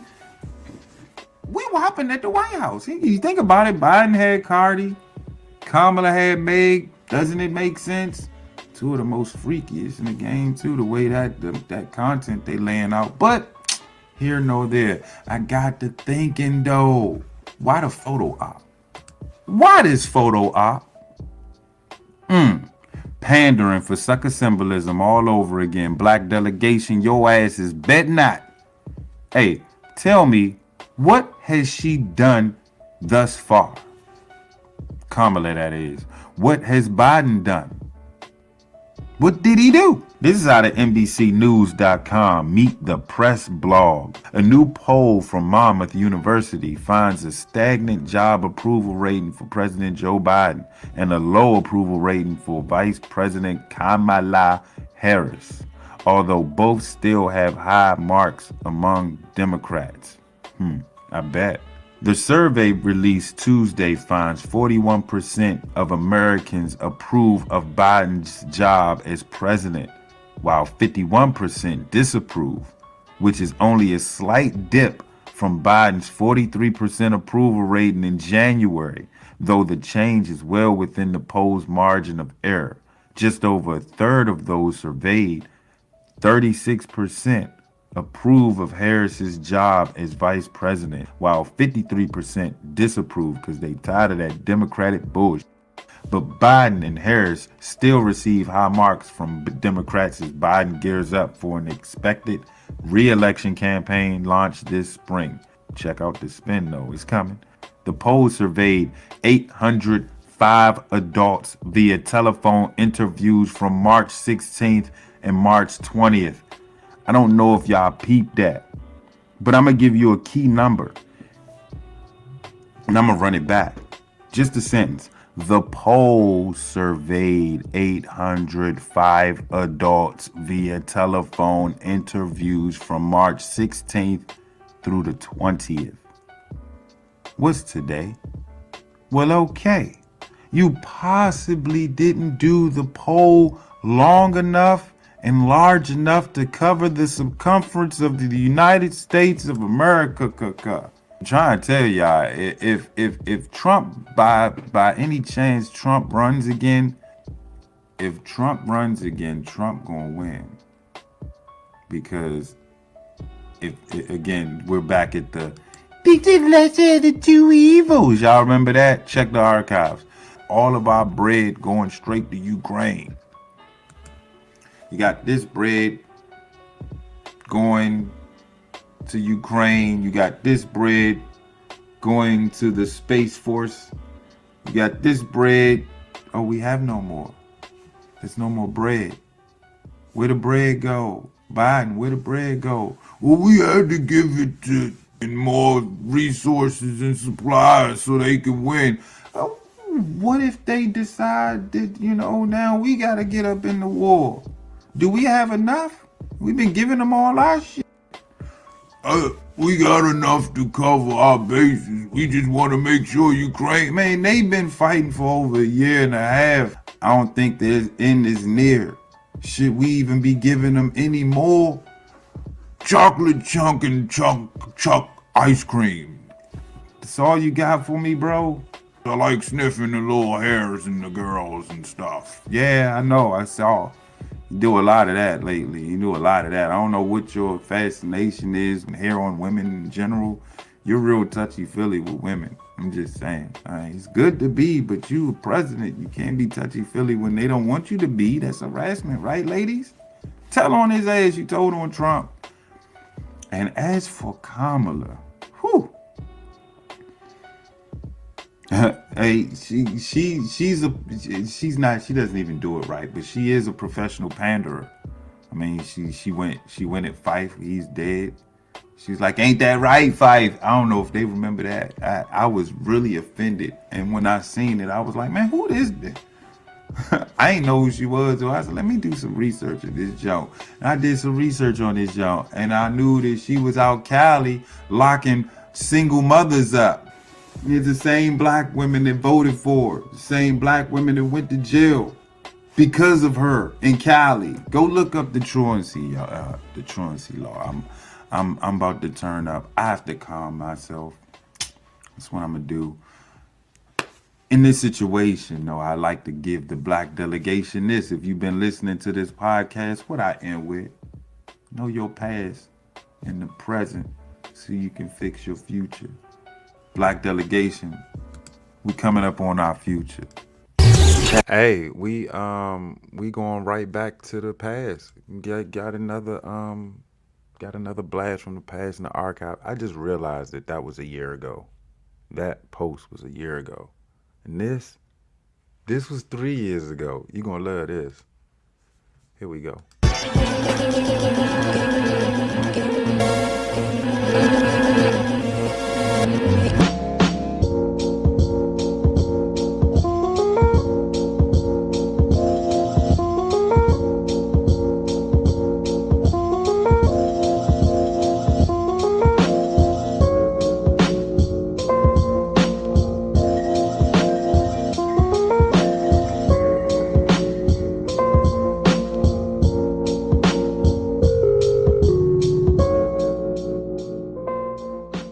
Ladies, gentlemen, internet land dwellers, Rebleticans, Democrats, and all the delegations, welcome to the Chronicles of Cool.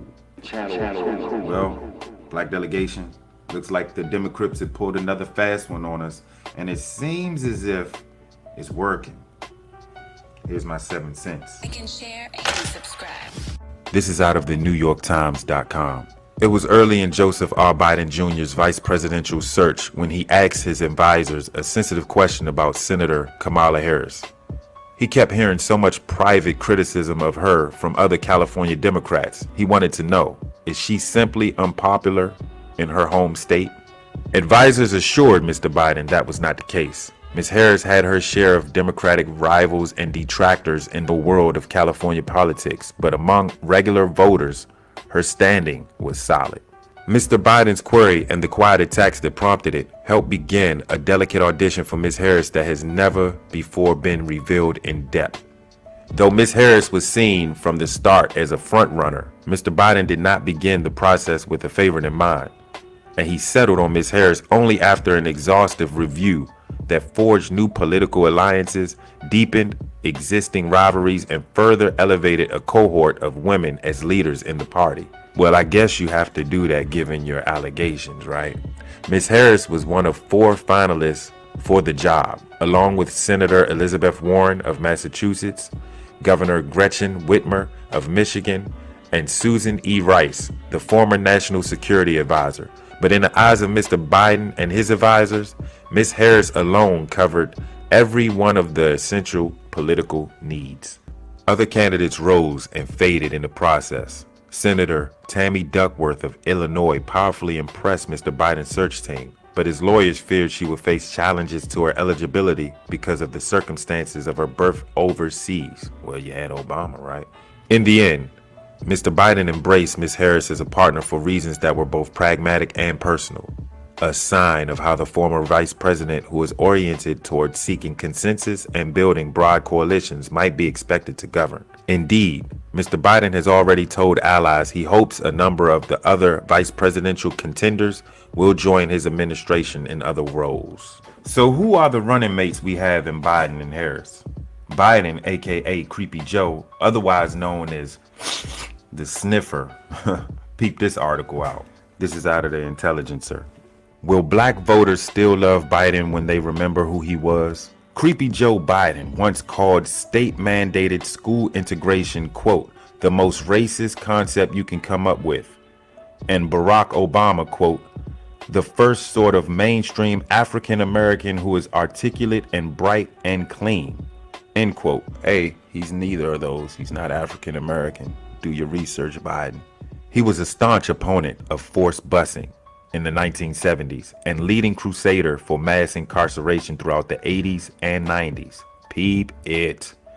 Uncle Joe has described African-American felons as, quote, predators, too sociopathic to rehabilitate. Whether Biden can retain that support after voters learn more about his problematic past could very well determine the outcome of the party's primary race. To explore that question, let's pick through the former vice president's hefty baggage on racial justice. Biden helped kill the most effective policy for improving black educational attainment that America has ever known. Joe Biden was for desegregating America's schools until his constituents were against it. When the Delaware Democrat launched his first campaign for Senate in 1972, the Supreme Court had just ruled that the Constitution required policymakers to pursue, quote, the greatest possible degree of actual desegregation, and that forcing white students to attend schools in black neighborhoods and vice versa was a legitimate means of doing so. Being an enlightened liberal, Biden began his candidacy as an advocate for such policies. He accused Republicans of demagoguing the busing issue and appealing to white voters' ugliest instincts. The nominee of the Democratic Party has chosen Kamala Harris, California senator and a former rival for the Democratic Party nomination, to run with him against President Trump and Mike Pence. The two have a long history together, and Kamala Harris also has demonstrated that she can fight, in particular against Joe Biden. She is 55 years old. She was elected to the Senate in 2016 and now stands on the edge of a major move in her life and in the nation's life. She's a historic choice. The first black American, the first American of Indian descent to be named to a major party ticket. This is out of the Daily Beast. Kamala Harris' Attorney General office tried to keep inmates locked up for cheap labor. Ordered to reduce the population of California's overcrowded prisons, lawyers from then California Attorney General Kamala Harris's office made the case that some nonviolent offenders needed to stay incarcerated, or else the prison system would lose a source of cheap labor. Think about that. Think about that. In 2011, the Supreme Court ruled in Brown versus Plater that California's prisons were so overcrowded that they violated the Constitution's prohibition of cruel and unusual punishment. 3 years later, in early 2014, the state was ordered to allow nonviolent second-time offenders who have served half of their sentence to be eligible for parole. By September 2014, plaintiffs in the class action lawsuit were back in court, accusing California of slow-walking the process, which lawyers for Harris's office denied. Of course, according to court filings, lawyers for the state said California met benchmarks and argued that if certain potential parolees were given a faster track out of prison, it would negatively affect the prison's labor programs, including one that allowed certain inmates to fight California's wildfires for about $2 a day. That's 8 quarters.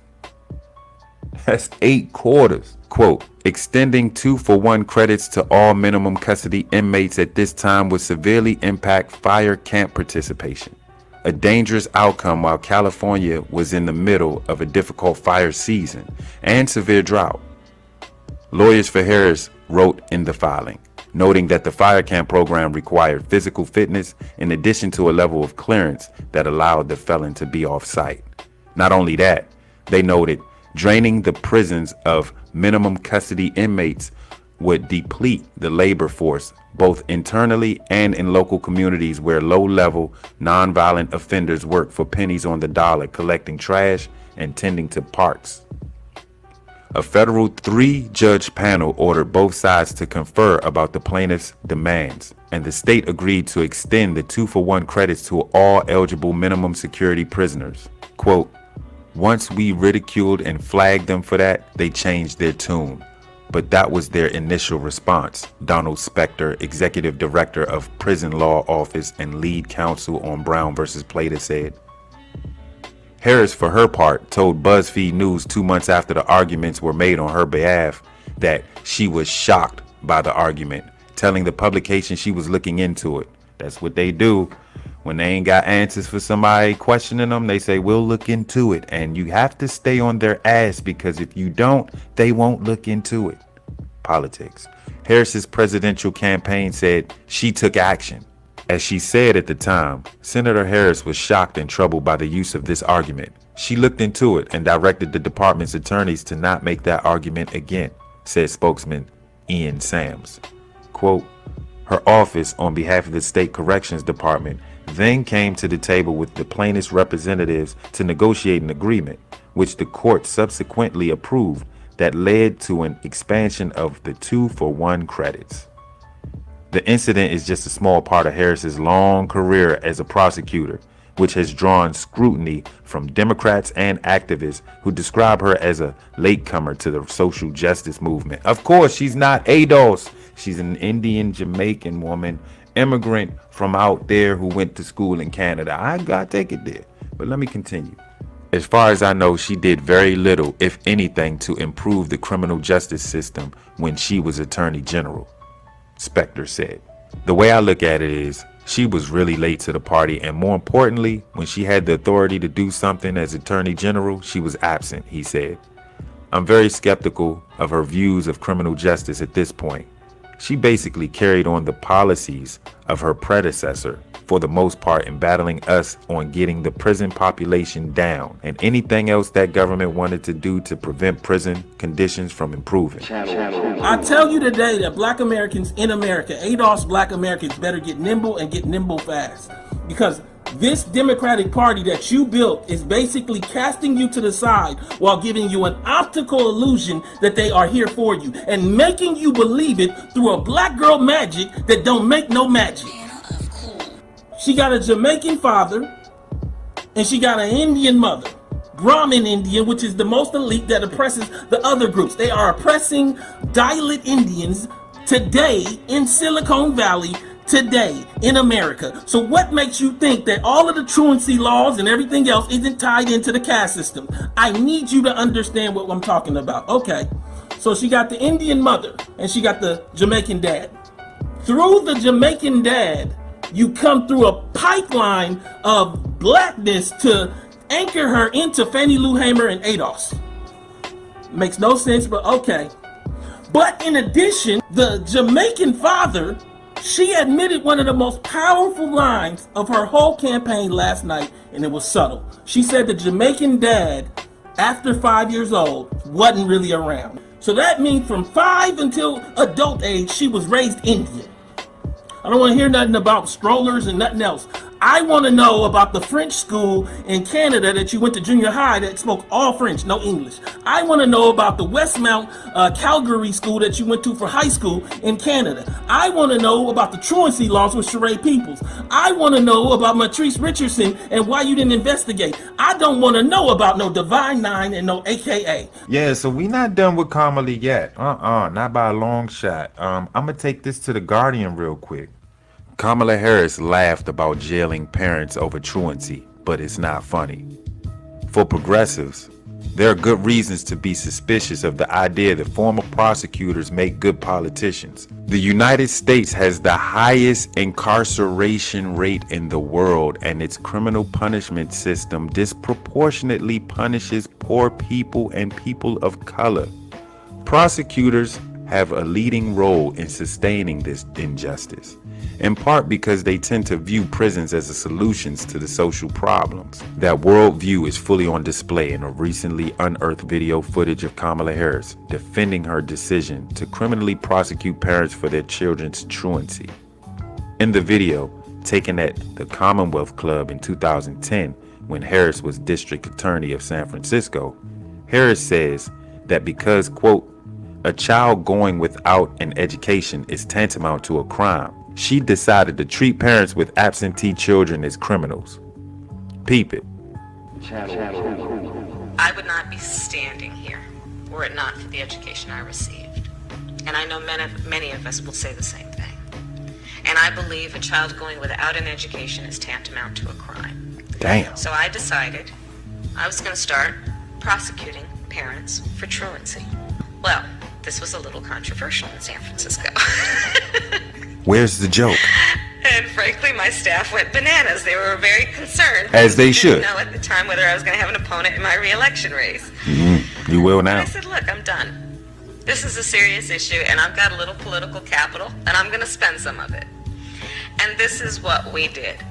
We recognized that in that initiative, as a prosecutor and law enforcement, I have a huge stick. The school district has got a carrot. Let's work in tandem around our collective objective and goal, which is to get those kids in school.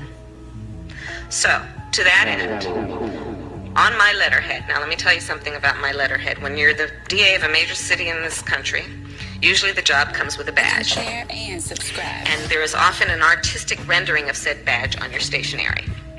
So I sent a letter out on my letterhead to every parent in the school district, outlining the connection that was statistically proven between elementary school truancy, high school dropouts, who will become a victim of crime, and who will become a perpetrator of crime.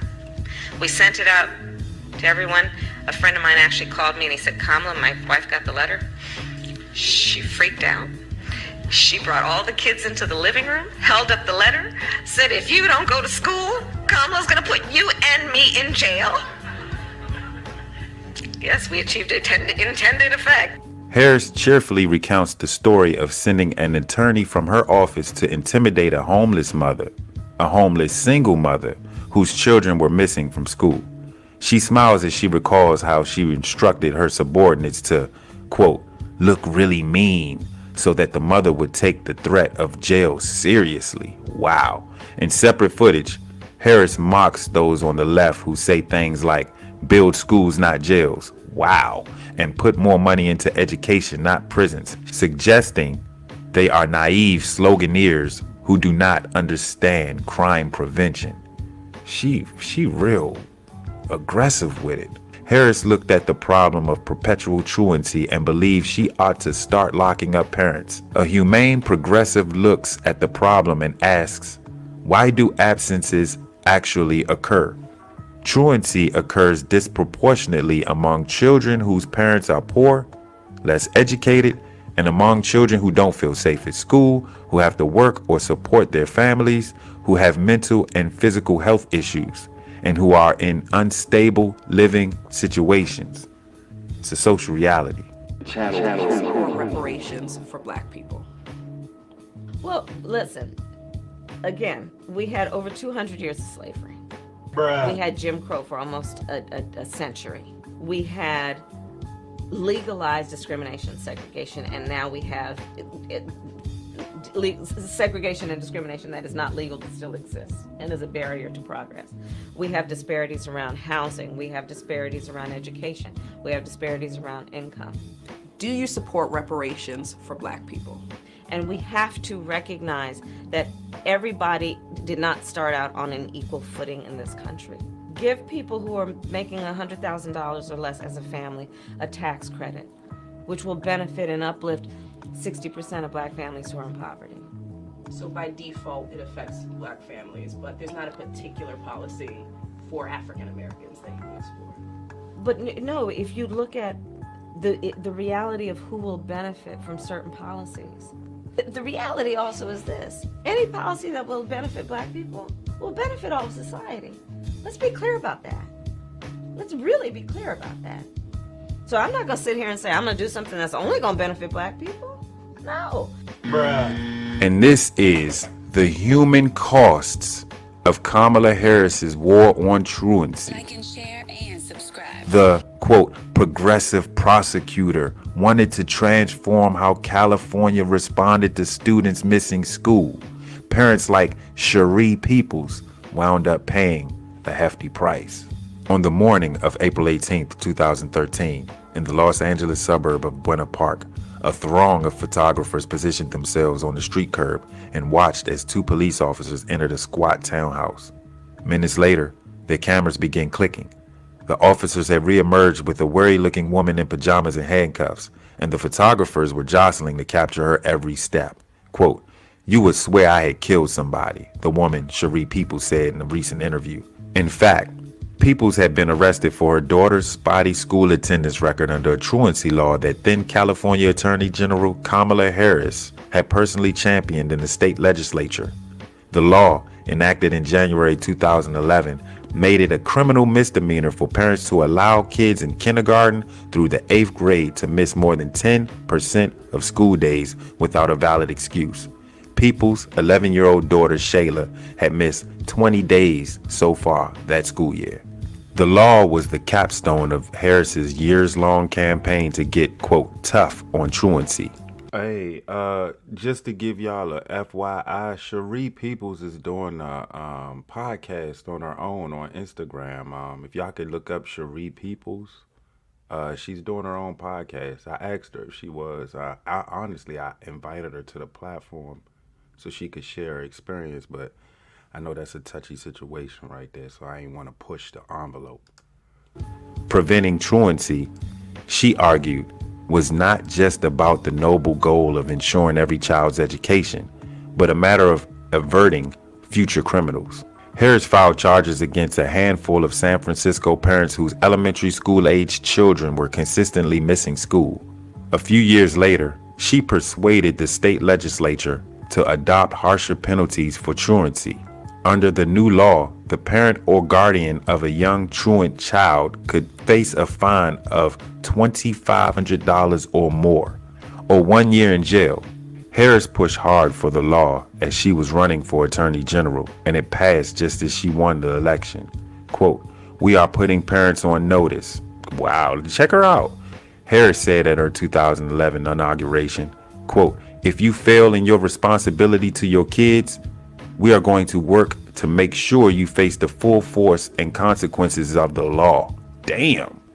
Well, all right.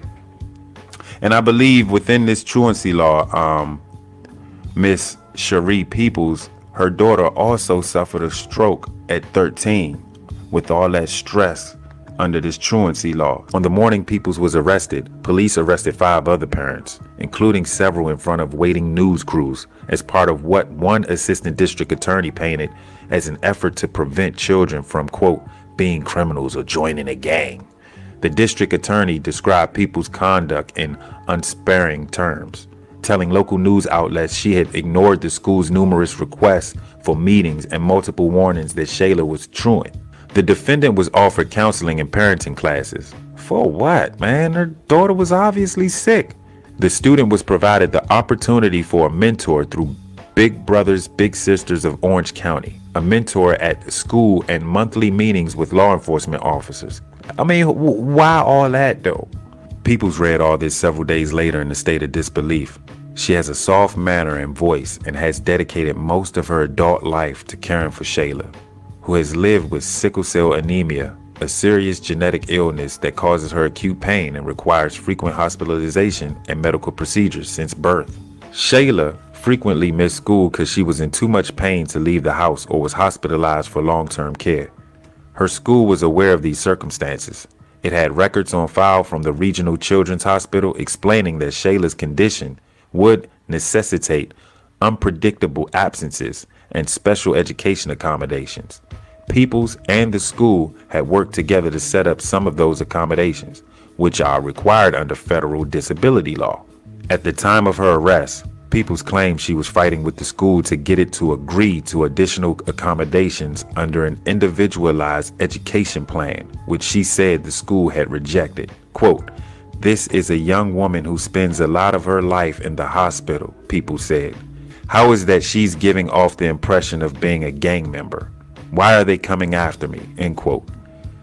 Peoples was caught up in the hugely complex forces Harris and her tough on truancy stance unleashed more than a decade ago. Harris has since replaced her punitive stance with the message that parents of truant children need help, not scare tactics. Oh, so she's flip-flopping now. In the memoir she released shortly before announcing her candidacy for president, Harris described her work on truancy as, quote, "trying to support parents, not punish them." Now, if you go back to recent articles I just read, that's not the tone she put out. Even the video, that wasn't the tone she put out. Think about it. I guess by now you all are wondering why Cool is putting such an aggressive full court press on Biden and Harris.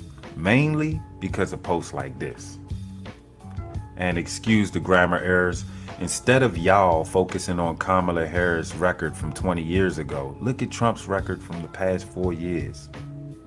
I think that's a weak statement. Not only is it weak, it's the dumbest and most contradicting I've heard thus far. But let's break this all the way down.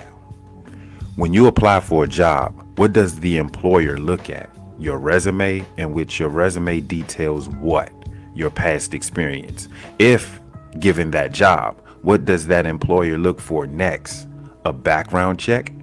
Of course so. Now, if this position is in childcare and this candidate shows 2 sexual harassment charges, would he get hired? Check the history, man. I always said, if you know your past and the present, you can fix your future. I found another post from Charlemagne the God, and it reads, whether you like Kamala or not, the current administration is going to unleash a disgusting and disrespectful attack on her, mainly because she's a black woman. We have to protect her and uplift her as much as possible throughout this campaign. The ancestors told me to tell you this. Continue to question records. Continue to demand policy commitments. But remember what we're up against. We got work to do.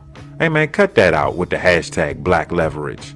Well, if you decide that you want to join ADOS and let Yvette Carnell and Tone Talks lead the way, then maybe we can get some commitment to our demands of policy. And the ancestors told you, huh? Well, look, let's start from number one. Well, number one, she's not a black woman. She's not a black ADOS woman. She may be melanated, but she's Indian and Jamaican. She's not ADOS. 2, protect and uplift while she jailed folks, mainly black, and laughed about it. Same one who said, and I'm paraphrasing, I'm not going to do anything specifically for black people. Chicken Joe, is that the ancestor that spoke to you? I found another post off Twitter from Roland Martin. All of these white progressives who are pissed off that Joe Biden chose Kamala Harris as his VP should STFU today. Y'all have no clue what today means to a lot of black women, especially older sisters. The tears of joy are real because the pain has also been real and enduring. I had to make him sound like that because it seems like to me when I look at him, when he did that dancing jig with Hillary, to me, he just looks like a dude that farts a lot. The white delegation was not the only ones upset about this pick, row farting. Honestly, this is what scares me because the majority of our delegation's voters are women. And some seem moved by the sucker symbolism of having their first black woman in office. Don't fall for this, sisters. Hey, with all that being said, question.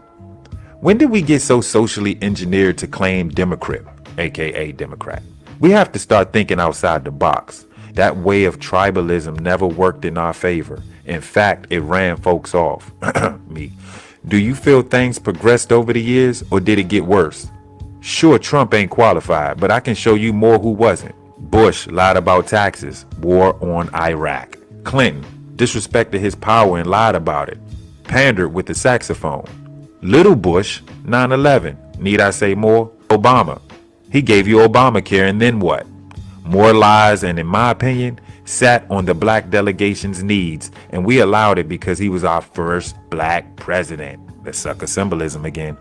But was he our first black president or just an immigrant with an economical backing from his parents?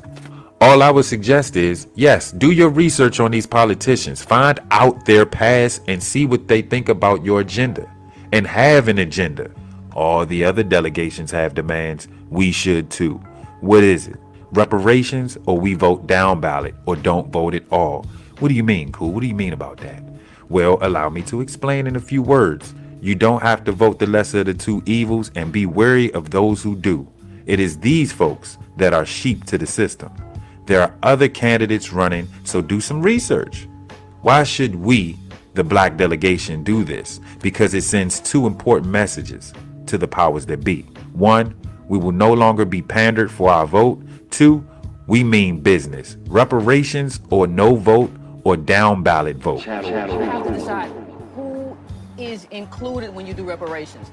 That is the people who bear the cost. Those are descendants of American chattel slaves. Slavery in this country.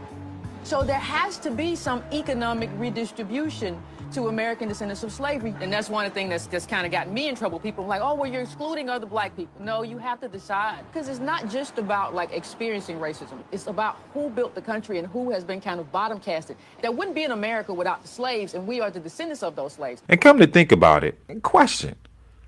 So with all these injustices, why would the black vote be protected? I mean, something to think about. If they're going to kill you in cold blood, police officers, what would they do with your vote? They don't respect us. They call us the N-word. I mentioned that we are the most hated race on the planet. So why would our vote be counted? Something to think about. My opinion, we have an opportunity to possibly create our own political party.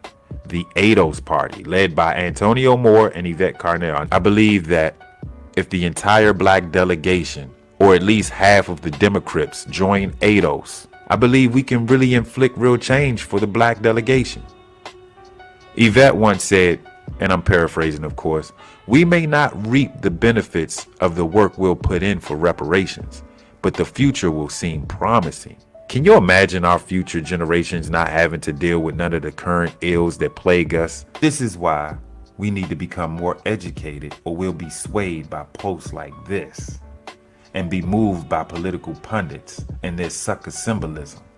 You don't want that. We don't want that as a party. Demand your reparations.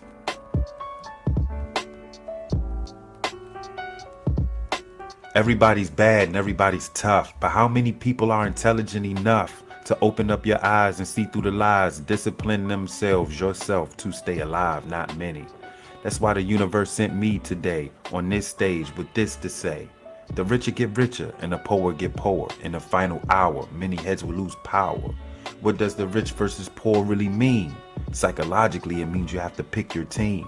When someone says the rich gets richer, visualize wealth and put yourself in the picture. The rich gets richer because they want to enrich. The poor get poor because they mind can't switch from the ghetto. Let go. It's not a novelty. You can love your neighborhood without loving poverty. Follow me? Every mother, father, son, daughter. There's no reason to fear the new world order. We must order the whole new world to pay us. The new world order and the old state chaos. The big brother watching over you is a lie, you see. Hip-hop could build its own secret society. But first, you and I got to unify, stop the negativity, and control our creativity. The rich getting richer, so why we ain't richer? Could it be we still thinking like niggas? Educate yourselves, make your worldview bigger, visualize wealth, and put yourself in the picture. Cool, baby, can you dig it? Yeah, what you got? What you got? Milwaukee's Beast, we'll take that. Natty Ice, we'll take that shit. We'll take that shit too. PBRs, we'll take that shit. Budweiser, we'll take that shit too. What you got? Bud Light?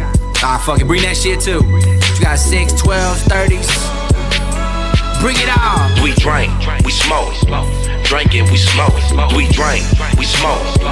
Drinking, we smoke. We drink, we smoke. Drinking, we smoke. You can smell it on my breath. You can smell it on my clothes. That we drink, we smoke. Drinking, we smoke. We drink, we smoke. Drinking, we smoke. We drink, we smoke.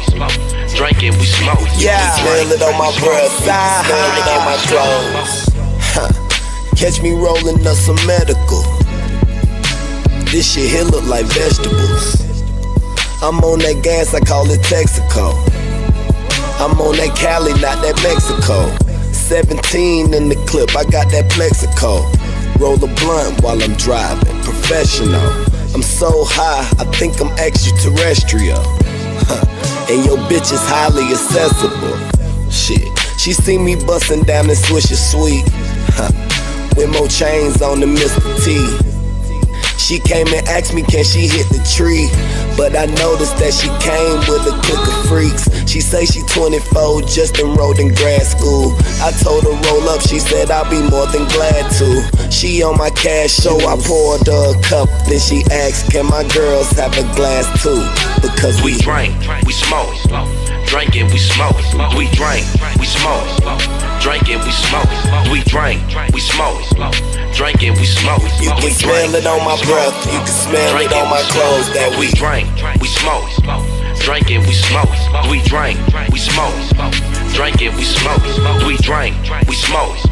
Drinking, we smoke. You can smell it on my breath. You can smell it on my clothes. I'm high up, died up, and I've been that way since I pulled that foe. Roll it up and let me smoke that dozer. Even though I don't smoke no more. Grip Flip the wheel while I swing them bows. Skyscraping on 24. Reserve the feeling to break it back some more. Can't feel my hand, but my eyes are low. Gotta get to Clyde 9. I got a couple more miles to go. They hit a weed outside. I never smelled this live before. Got a bitch that love to suck and fuck when she takes shots. She done had 2 or 3 or 4 or 5 or 6 of them things. She get hella loud when we bang. Plus my neighbors always complain, cause I'm never sober. Pissing on the curb when I'm over. Could wait, but the yard is just closer. Ain't shit. I don't give a fuck, and I don't give a damn. They holler out the window, are you throwed? I said, yes I am. Cause we drink, we smoke. Drinking, we smoke. We drink, we smoke. Drinking, we smoke. We drink, we smoke. Drinking, we smoke. You can smell it on my breath. You can smell it on my clothes that we drink, we smoke. Drinking, we smoke. Whiskey and dro. Drinking, we smoke. Oh yeah, we flow. What you mean you can't drink that shit? You can smell You it just on gotta my get breath. mad and drink You that can smell shit. it on my clothes. Mix it up with some hydrocodone, and I'm off to the ozone. Throw the way on a pack of no dose, but that's like an old clothes, and I get my rowboat on. Get the fuck out of Dodge, I'm a charger, but I don't need no phone, cause I can't call it. But I might need a cab to call home, cause I'm an alcoholic. Lick, lick, lick, lick the stamp and send it. The address is college, 6666 with a kiss in the envelope and mail it. Have I been drinking tonight? Well, can't you smell it? I drown myself in whiskey like a fish, I try to inhale it. Don't need no P90X to get a 6-pack up on my stomach. It's a goal of mine to hit the goal line with the solo alignment till I vomit. Make you party like a white boy. Wake up and regret it. Then relive it like you didn't do it the night before, like you never said it. Motherfucker. Catfish Billy's never off his mojo, so you better put down that brandy like you better off with no logo. Radio's under a tree. That shady good music. Now put your straw in your cup and get fucked up and suck juice through it. Or just straight off a glass bottle, that's how troops do it. Got your bitch on this shit. 2 scoops of fruit nougats in your 100-proof fluid. Soaked in LSD, chew it. Now you want more, -2 of the 3 stooges. We drink, we smoke. Drinking, we smoke. We drink, we smoke. Drinking, we smoke. We drink, we smoke. Drinking, we smoke. You can smell it on my breath. You can smell it on my clothes that we drink, we smoke. Drinking, we smoke. We drink, we smoke. Drinking, we smoke. We drink, we smoke. Drinking, we smoke. You can smell it on my breath. You can smell it on my clothes.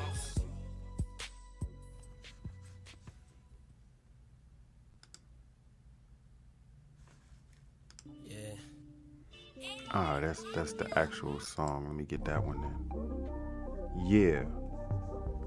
What it do, L Bug? What it do? Why did I show y'all all them videos? Just to bring it in. Here we go. Election year. They say this is a form of insanity. You're doing the same thing over and over again, expecting different results. The black delegation keep voting Democrat, expecting different results, and we ain't got nothing yet. And they always let it be known we're not ever doing anything for you. And we continue to do the same exact thing over and over and over again. I just gave you the playbook. I'm not gonna repeat myself. You know what to do at this juncture. But where I stand with things is, hey, if you voted for Biden, don't come complaining to me. Like I said with Trump, things still bad for you. When Trump was in office, don't come complaining to me. You voted for him. That's your fault. You do something about it. It's just a vote. Did you vote? Yeah, I voted. I ain't vote for none of them, no. Ding. I followed the playbook. I thought we was unified. I guess not. That's where I just took a stance. I mean, it's every man for themselves out here, man. Screw this voting shit. I'm gonna put mine in just for bragging rights only, so I could talk my shit. They say you voted. 9 times out of 10, if the person didn't vote, that discussion is over. I just want to be able to say, hey, I voted, so we gonna have this discussion. But I just wanted to show y'all a little background info from COK, the channel was cool. We already did this breakdown of this this campaign, this regime we call Biden and Harris. I already broke all of it down. I'm just rehashing and repeating. I will say this, I'm not about to repeat the same process next year. If Biden win, we not repeating this process. We gonna let it go. This just, hey, keep your head down, stay in the trenches, cover your six, bruh, for 4 years. You could do it. You did it before. You did it with both Bushes. I lived through both Bushes, bruh. That accounts for something. I lived through a lying-ass Obama, of course. But that second Bush, man, that was a killer right there, wasn't it? 9/11, damn it. And we got this goober right here. We had Trump in office. We had COVID. We get Biden. We get war. What are you gonna do this time, black delegation? You gonna go with Biden, lesser of the two evils again, hoping that he do something for your black ass? Midterm, you complaining about how he ain't doing nothing for your black ass. And you complaining he doing everything for other people. You knew this was coming though. You knew this was coming. Shut that shit up. I don't want to hear that shit. I want to hear your lie, your complaining and shit. If I wanted to hear complaining, well, I live in Democrat County. I don't know if Republicans even live in this area, because I don't know why. There's no Republicans that's gonna run in this area. It's all Democratic. It's all Democratic out here. There's almost no use for an independent voter out here. There's no use. You're not doing anything but just taking a few votes away. Just a few. Can't live like that, man. Right? It's hard. But I done did 40 plus years dealing with this bullshit with this Democrats. So I can do another. That ain't shit. It's just the dealing with it. It's the problem, man. Going through it. I have a feeling that we about to repeat the process. We about to repeat the process, get right back into it, and then complain midterm, you ain't doing nothing for us. Yeah, well. Over here, you know what? I don't want to hear that shit. I sound like Mr. Turner. I don't even want to hear that shit. I don't even want to hear that shit. He must be giving him some pussy or something. They don't know. If you know, you know. She must be giving him some pussy or something. Mr. Turner, look it up, man. Goddamn, that's where I found it. Yeah, man. But Kamala, man, she's at it again. Y'all saw the article. What else she doing? She did something recently too, pandering her ass off. Pete. She is pandering her ass off. I just seen something recently. Yeah, peep this. I just seen marijuana. Look, check this shit out. And y'all gonna get a kick out of this. Those smokers. Look at this shit. VP Kamala Harris tells DEA to reschedule marijuana as quickly as possible at White House meeting with pardon recipients. Look at her. Look. I wonder why it's gotta be as soon as possible so y'all can go back to the debate screen and be like, well, I did this. And you see how they trying to, it's almost like, they picture you at your job. You work in the mailroom, right? And you got this project y'all gotta get done. You gotta move boxes to the 3rd floor. And you ain't moved the boxes because you said, oh man, this is easy. All I'm doing is moving boxes. What you didn't know is that if you had moved that group of boxes, you had another group of boxes to get to. And you was only gonna get the other box if you got the other set of boxes if you got the first set done. So your supervisor call you up and say, hey, I noticed the boxes ain't been moving in the trunk. He talking about in the truck, in the loading dock. And the supervisor, that's the manager. So the supervisor's like, I'm not sure of more boxes. I thought it was just the boxes we have in the mailroom now.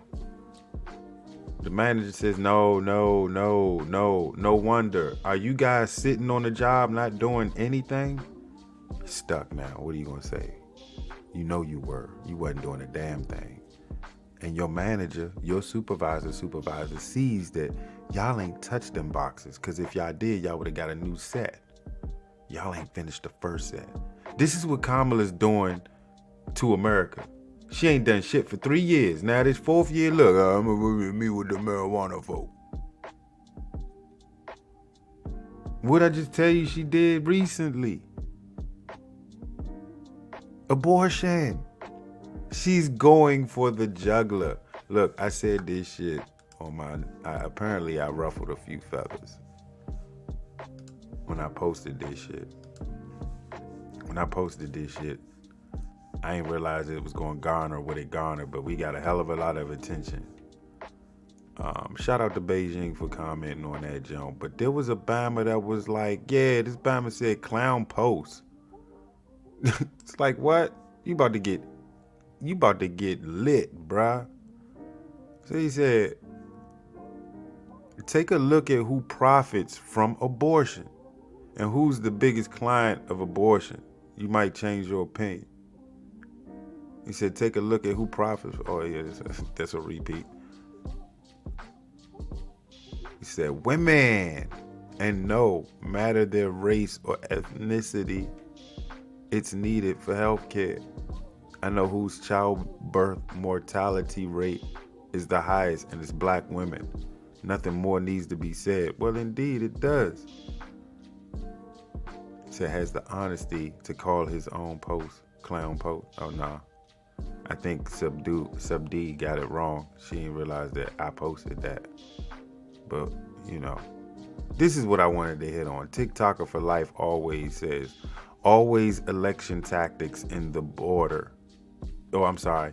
Always election tactics. The border abortion. What's next? Oh, man, marijuana. Marijuana is what's next. Look. Let's get it back up there. That's what's next. She trying to put black folk on. Look, this gonna work because black folk gonna be like, yep, you right. Yeah, she did shit for weed. She gonna do shit for weed. Yeah, so Vice President Kamala Harris says the Drug Enforcement Administration must reschedule marijuana as quickly as possible, calling it absurd and patently unfair. That cannabis is still classified in the same category as heroin. Yeah, that's crazy. It still is. At the beginning of a meeting at the White House with a group of people who received marijuana pardons under the president's proclamations, Harris delivered a statement promoting both the administration's clemency actions and its marijuana scheduling directive that led the U.S. Department of Human Services, HHS, to recommend that the DEA reschedule cannabis under the Controlled Substances Act. Follow that. Let that marinate. Man, let me take a break real quick, man. That shit was crazy. I just ran through that article real quick. Let me get back into it. Woo! Yeah, that was a lot. That was a lot for me. She says, quote, I cannot emphasize enough that they need to get to do... Oh, what? I cannot emphasize enough that they need to get to it as quickly as possible, the vice president said of the ongoing scheduling review. And we need to have a resolution based on their findings and their assessment. You don't be trying to be sounding like you smart. We know you're not smart. The issue will start when one considers the fact that on the schedule currently, marijuana is considered as dangerous as heroin. Marijuana is considered as dangerous as heroin and more dangerous than fentanyl, she said. Which is absurd, not to mention patently unfair. I'm sure the DEA is working as quickly as possible and will continue to do so. And we look forward to the product of their work, Harris said. Whatever. She sound like your average. She sound like your average basic boss. Everything by the damn book. Shut up. And you ain't doing it by the book. You waited to the last minute. And like I said, there were more boxes needed to be had in that truck. You wasn't done the first set. The overall purpose of Friday's meeting was to better understand the pardon recipients' clemency experiences and address specifically the injustice that we have seen in federal marijuana policy. Pandering Pandering. This event comes as the administration becomes increasingly vocal about cannabis reform, a record ahead of the November elections, and we wonder why. Let me run that back. This event comes as the administration becomes increasingly vocal about cannabis reform record ahead of the November elections. Ahead of the new, what are you pandering? Are you pandering? You are pandering. Nobody should have to go to jail for smoking weed. Especially you, right, Kamala? Because she did that shit. Did she say that shit on the show? And what we need to do is recognize that far too many people have been sent to jail for simple marijuana possession, Vice President said. Noting racial disparities in cannabis enforcement. Okay. Following her open remarks, Harris then participated in a closed-door roundtable discussion with 3 pardon recipients, along with Kentucky Governor Andy Beshear and rapper Fat Joe. She's meeting with a rapper, though. See what I'm saying? Pandering. Staff with the VP's office started reaching out to people who were pardoned under President Joe Biden's 2022 or 2023 proclamations earlier this year, taking meetings as officials work together to better understand how they've navigated the process, which has also involved the Justice Department issuing certificates for the pardons. A White House official told Marijuana Moment ahead of Friday's meeting that Harris would highlight various actions that the Biden-Harris administration has taken to advance long overdue criminal justice reforms at the event. Let me check this shit out. How long is this? How long is this video? It's 9 minutes long. Check it out. This is her pandering, y'all. Check her out. I want to see how she sound in this job. Asking me to be the moderator. Check her out. Check her out. Check him out, bro. Into the streets. Hear you out. You know, I'm very big on healthcare, price, transparency. But today, when the vice president calls me, I stop everything. So I came to hear this out. And I'm sure this is going to be a very...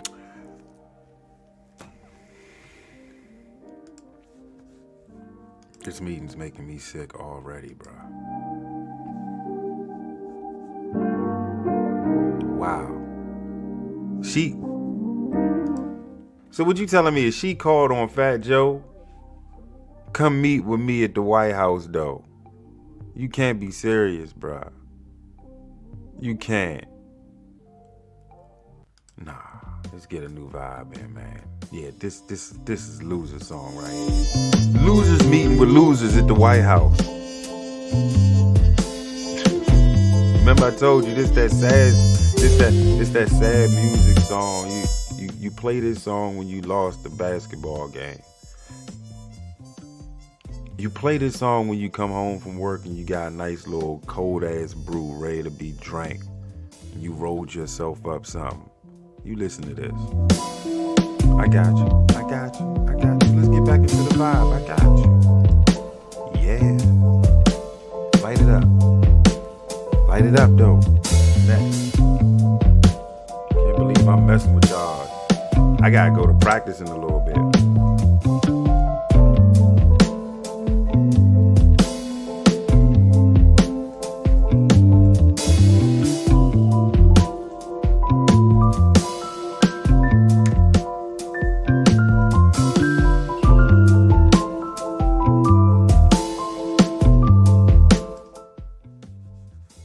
This meeting making me sick, bro. Check this shit out. I'm gonna just shut the fuck up and let this shit play. I hope I don't have to go. If it triggers me, I'll be through. Very impactful meeting. Yeah, that's what I wanted to talk about. See, we starting already. Why didn't you call on Yvette Carnell? Met with her. Why didn't you meet with Ice Cube?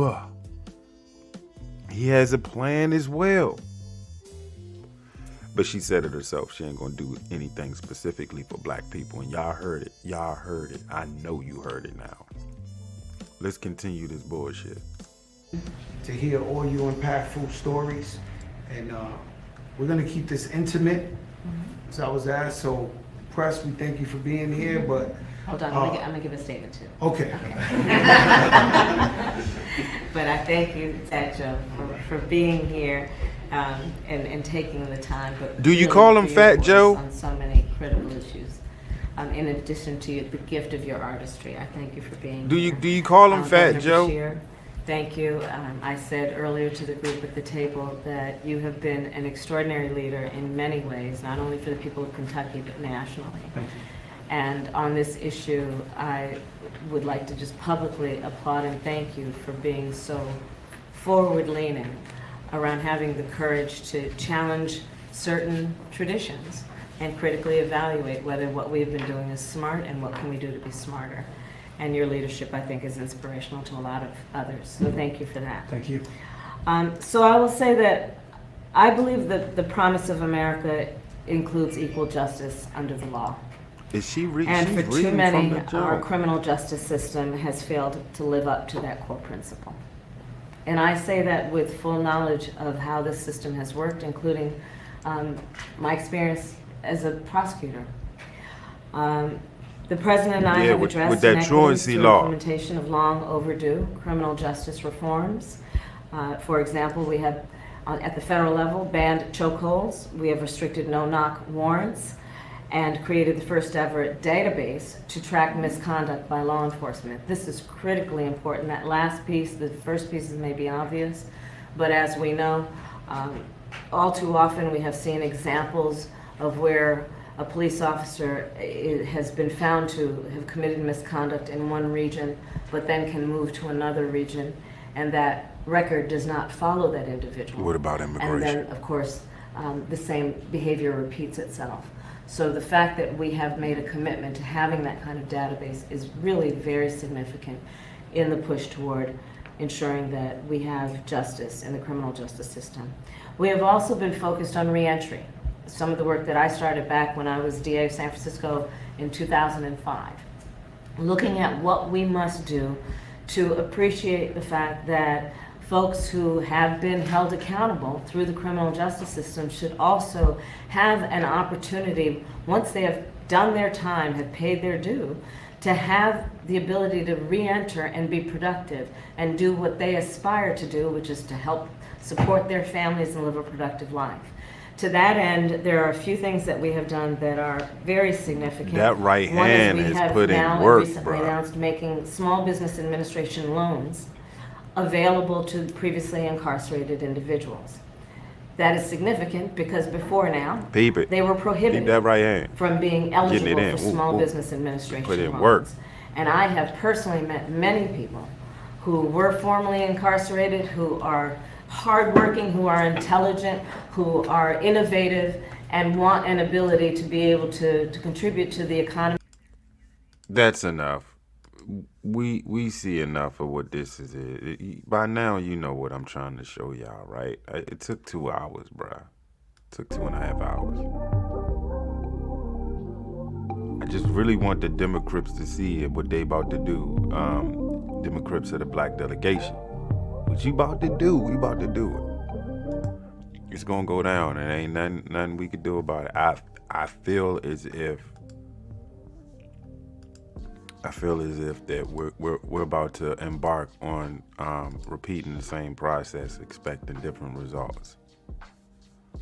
They're gonna say something that may sound promising, is going to stick to the black delegation, and 90% of the vote is going to go their way. Not realizing that maybe Biden just needs to go home and go to bed. Nah, y'all gonna vote this Bama back in to put him to work for 4 more years. He tired. Let him go home. Let him get some rest. He done cheated us out so much money. He done gave Ukraine so much money. He done gave Gaza, Israel, that situation. It's so much of everything.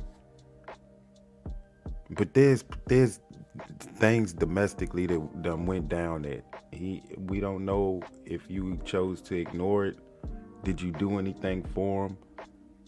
I just keep Iron Hawaii, man, and what happened over there. Hey, you going to discuss that, Biden? The next address, if you must.